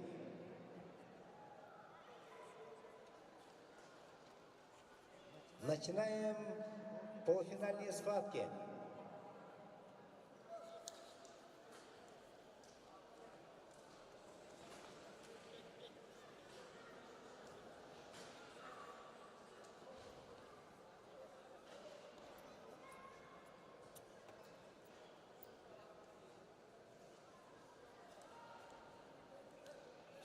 На ковера приглашаются борцы весовой категории 80 килограммов. 1/2 финала. Магомед Идрисов, Дагестан, Беликто Хамажапов, Бурятия.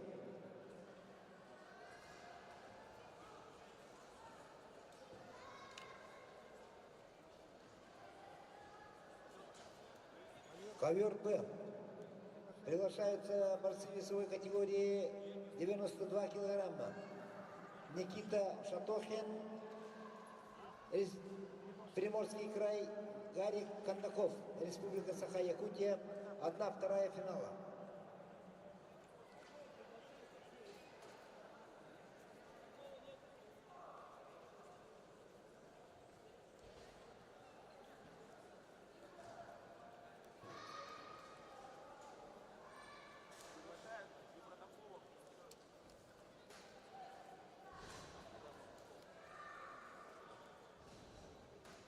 На ковера вторично приглашаются Магомед Идрисов, Дагестан, Беликто Хамажапов, Забайкальский край.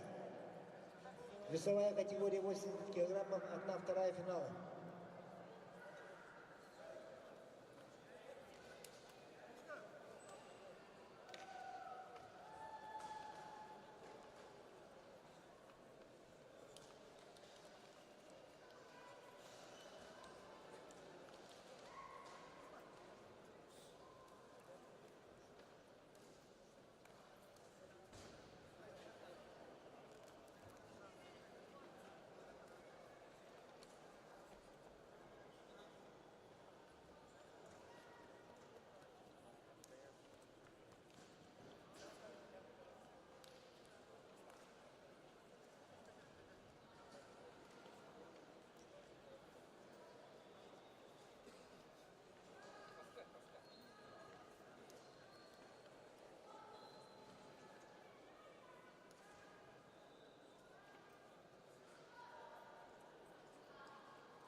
tin dah.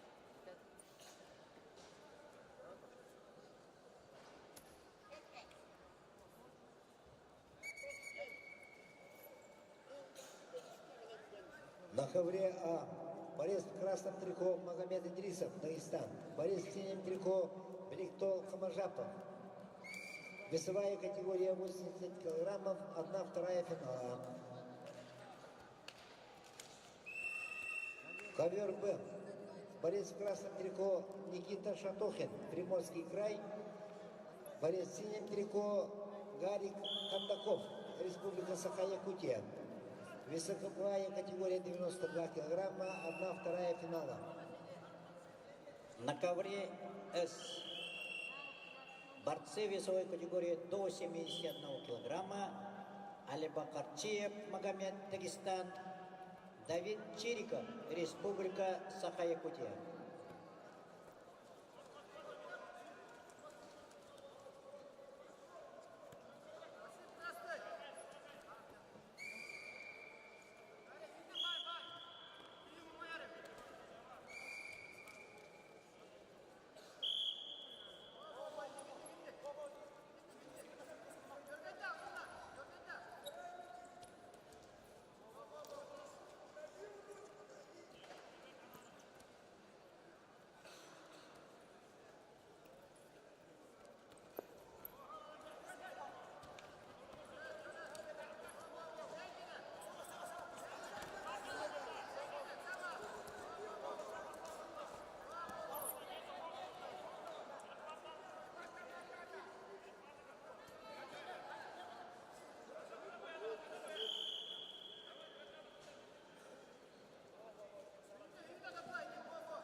Челлендж ковера.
Раз.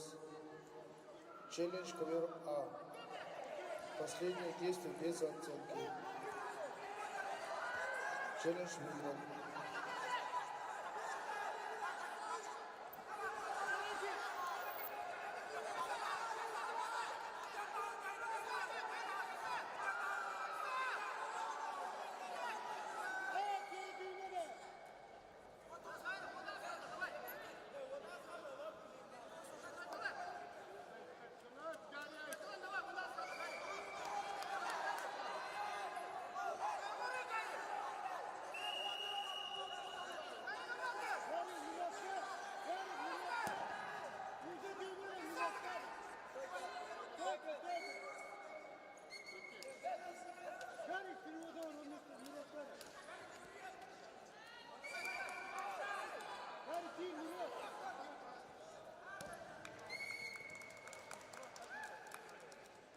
ковре Б победу по очкам одержал Никита Шатохин и становится первым финалистом весовой категории 92 килограмма. Раз. Челлендж ковер С. 2 балла красному, балл синему, счет 11-1. Челлендж выигран. На ковера чисто технически победу одержал и становится финалистом весовой категории 80 килограммов Магомед Идрисов, Дагестан. На ковера приглашаются Тулуйхан Никитин, Тумян Дандоков. Весовая категория 80 килограммов, 1/2 финала.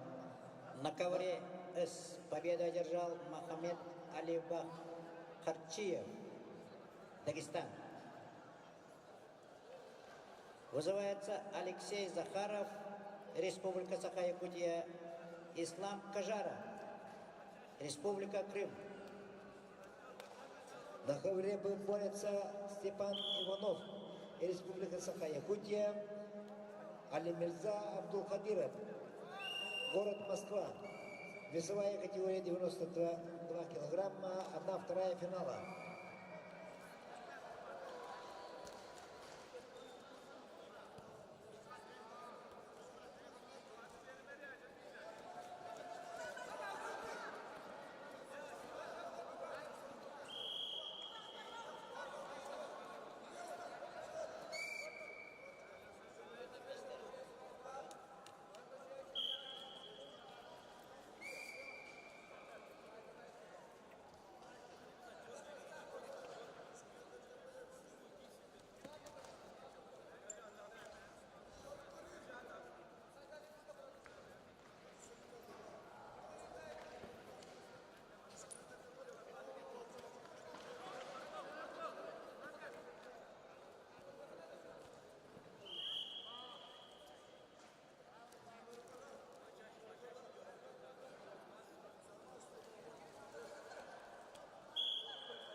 Чисто техническую победу одержал Ислам Кажаров, Республика Крым.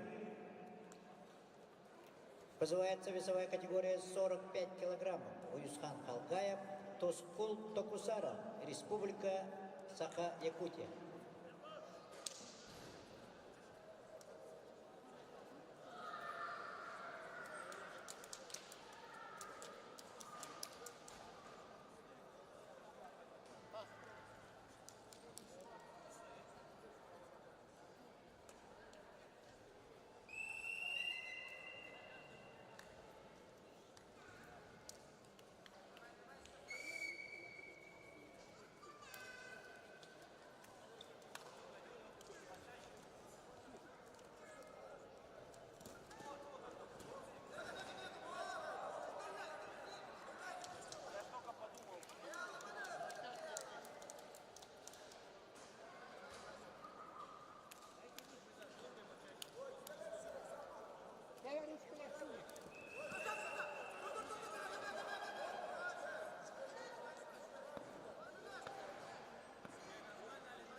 На ковре С чисто техническую победу одержал Уюсхан Халкаев.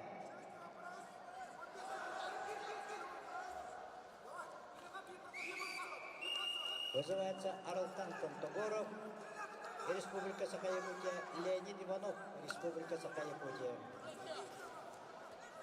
На ковре А чисто техническую победу одержал Тумен Бандоков, Республика Бурятия. И выходит в финал весовой категории до 80 килограммов. Приглашаются на ковер борцы весовой категории 48 килограммов. 1/2 финала. Илья Новгородов, Республика Саха-Якутия, Агаширинов, Москва.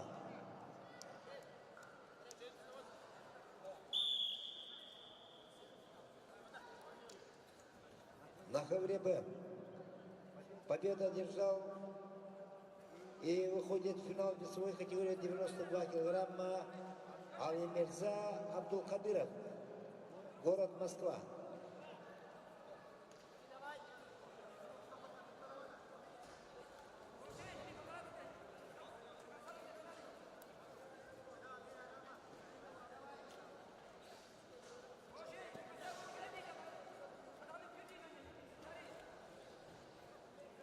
На ковер Б приглашаются борцы весовой категории 42 килограмма.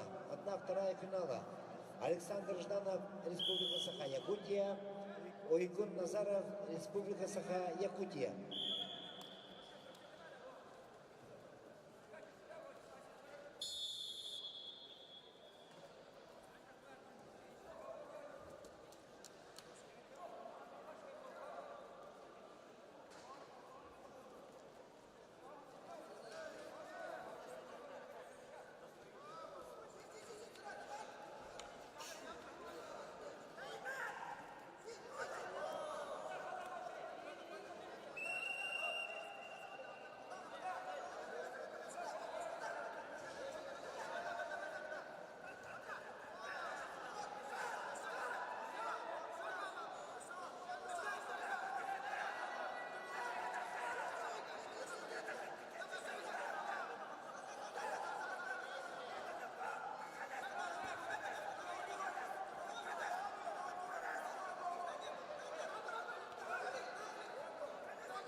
На ковре Б чисто техническую победу одержал и выходит в финал весовой категории до 42 килограммов Александр Жданов, Республика Саха-Якутия.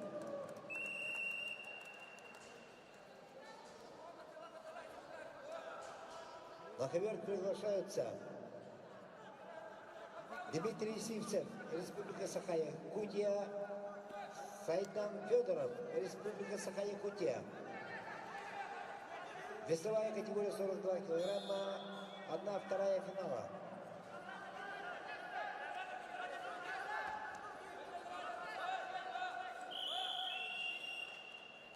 На ковре чисто техническую победу одержал Агаширинов, город Москва, и выходит в финал весовой категории до 48 килограммов.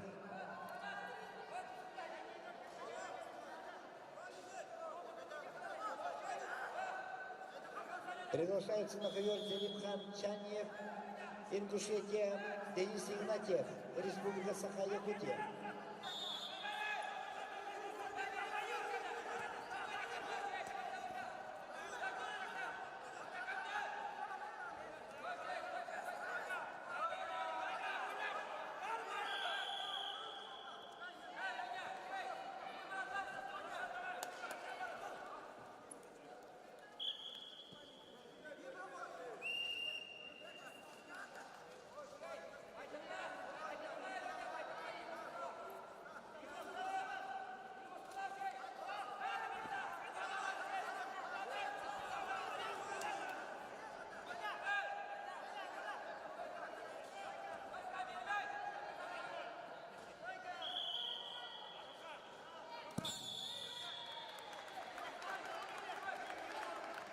На ковре Б чистую победу держал и выходит в финал весовой категории до 42 килограммов Сайтан Федоров, Республика Саха-Якутия.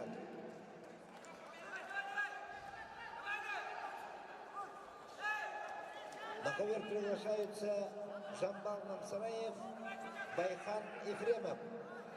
Весовая категория 65 килограммов, 1/2 финала. Жамбал Намсараев, Забайкальский край, Байхан Ефремов, Республика Саха-Якутия. Победу одержал Арлтан Контогору, Республика Саха-Якутия. И вышел в финал. Весовая категория 55 килограммов. Шамиль Чаниев, Московская область. Эрдени Седенжапов, Республика Бурятия.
На ковре Б чистую победу держал и выходит в финал весовой категории 65 килограммов Жамбал Намсараев, Забайкальский край.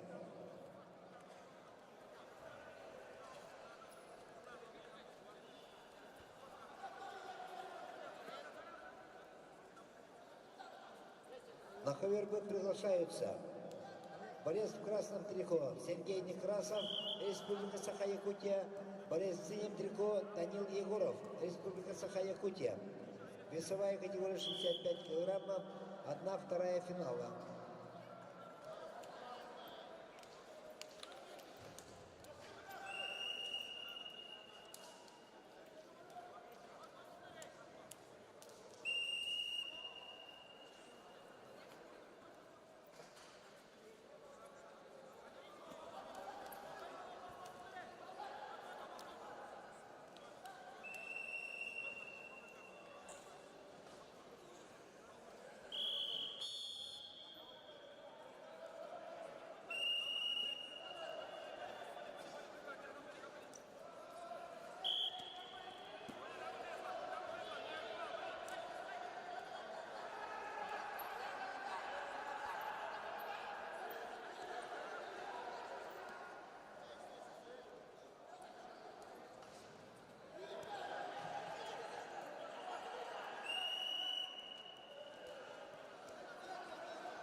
Челлендж ковера.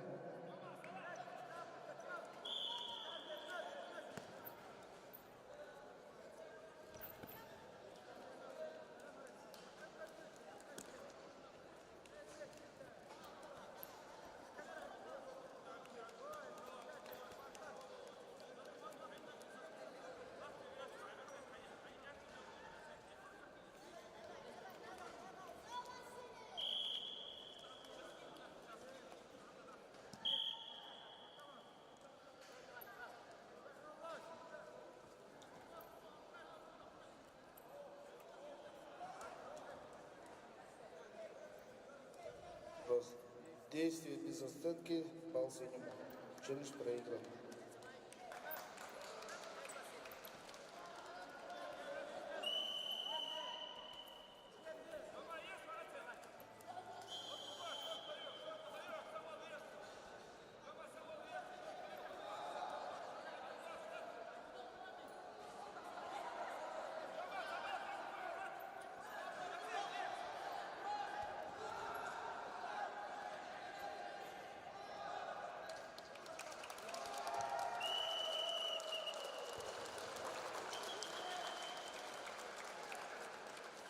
На ковре победу одержал и выходит в финал весовой категории до 48 килограммов Денис Игнатьев, Республика Саха-Якутия.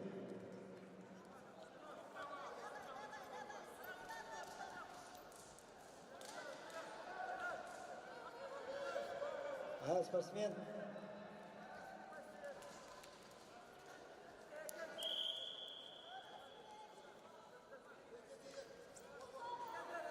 на ковер приглашаются весовая категория 60 килограммов. 1/2 финала. Борец в красном трико Артур Макаров, Республика Саха-Якутия. Борец в синем трико Дмитрий Винокуров, Республика Саха-Якутия. На ковре С победу одержал Шамиль Чанев, Московская область, и вышел в финал. Приглашается Роман Кириллин, Республика Саха-Якутия, Ахмад Мусахаджиев, Республика Дагестан.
На ковре Б победил по очкам Сергей Некрасов, Республика Саха-Якутия, и выходит в финал весовой категории до 65 килограммов.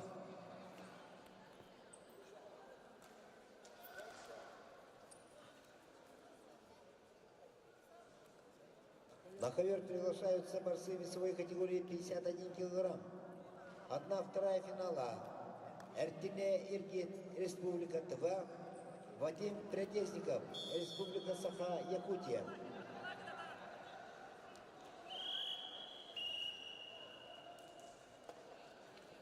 Чистую техническую победу одержал Ахмад Мусахаджиев, Республика Дагестан, и вышел в финал.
На ковре чисто техническую победу одержал и выходит в весовой категории до 60 килограммов Артур Макаров, Республика Саха-Якутия.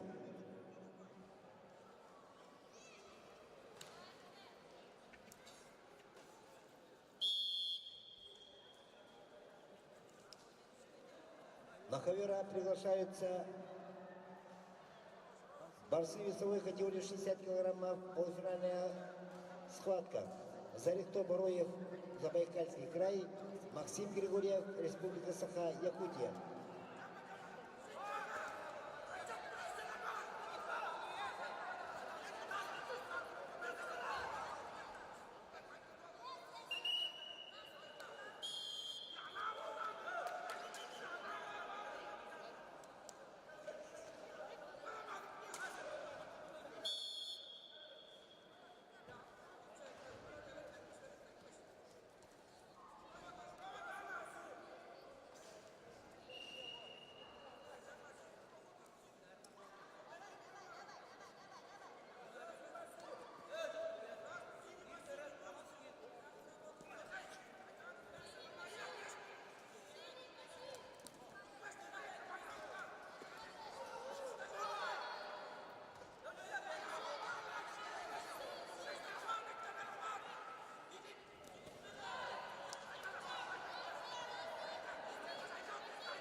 На ковре Б победу одержал и выходит в финал весовой категории до 51 килограмма Эртине Иргит, Республика Тыва.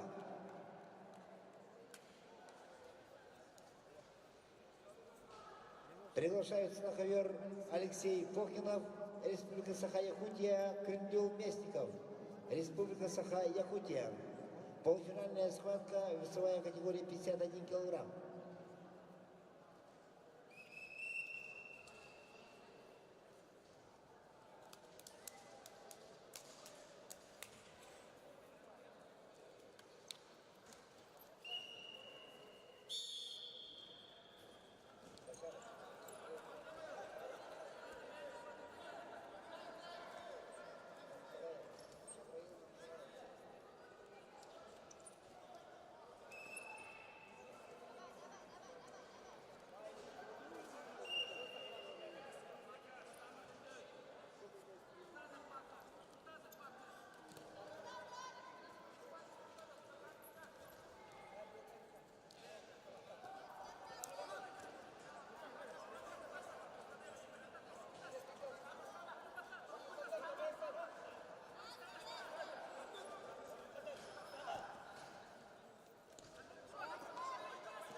Челлендж ковер Б.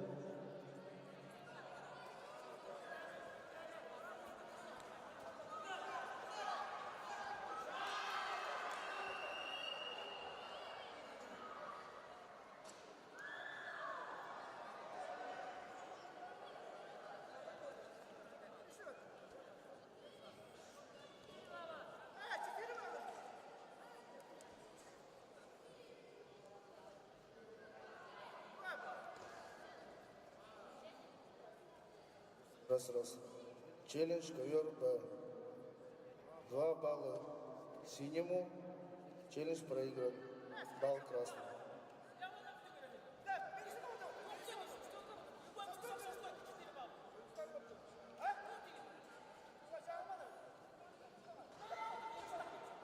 Челлендж ковера.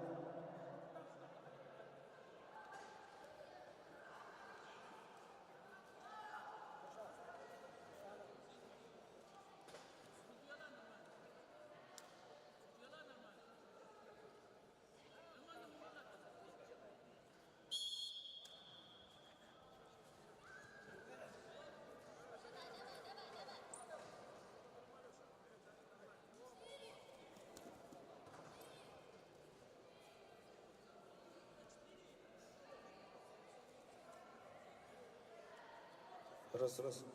Челлендж ковер А. 2. Нет. Балл красному.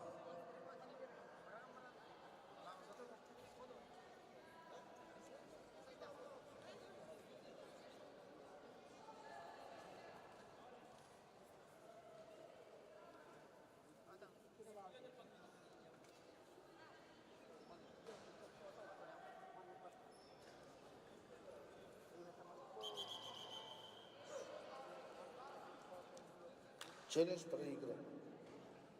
Еще балл синему.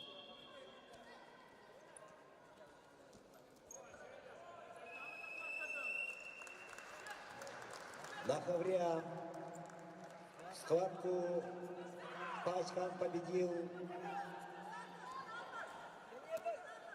Максим Григорьев, Республика Саха-Якутия, и выходит в финал весовой категории до 60 килограммов.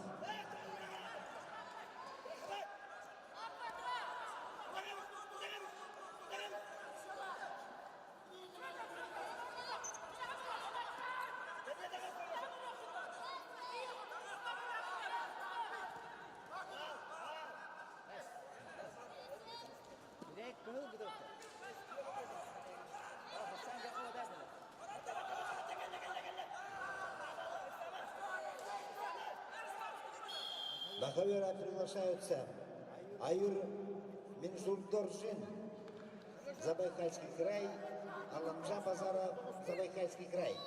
Весовая категория 38 килограммов. 1/2 финала.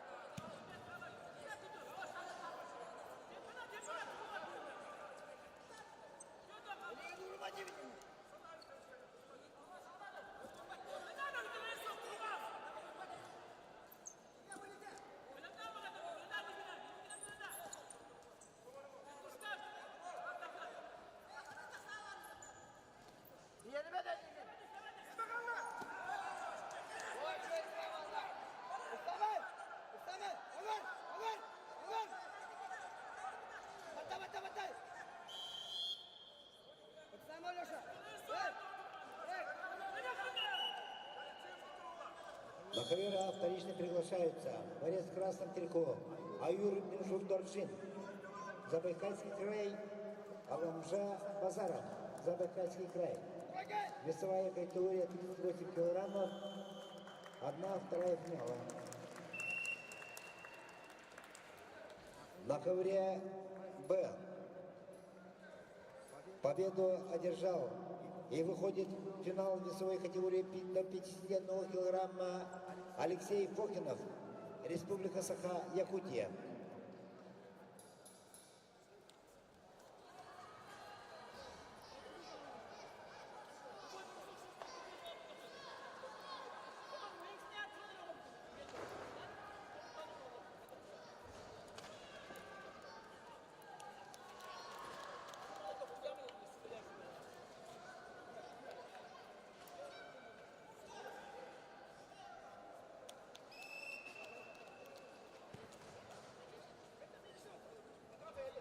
хавре А. Чисто техническую победу одержал Антон Голиков. Аюр Минжундаржин, Забайкальский край.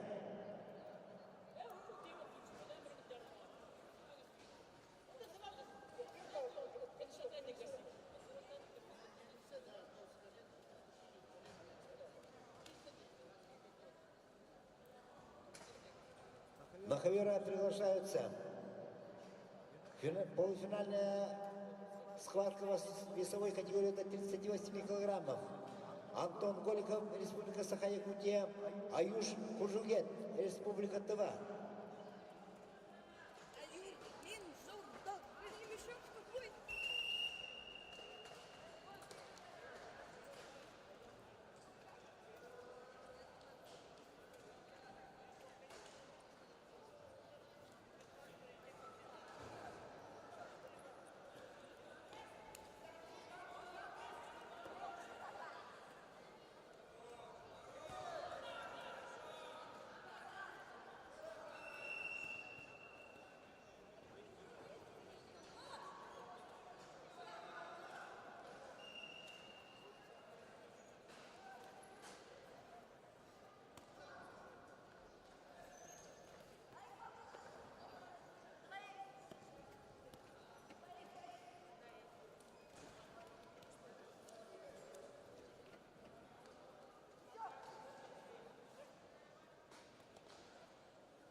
Лахавря победу одержал и выходит в финал весовой категории до 38 килограммов Аюш Куржугет, Республика Тыва.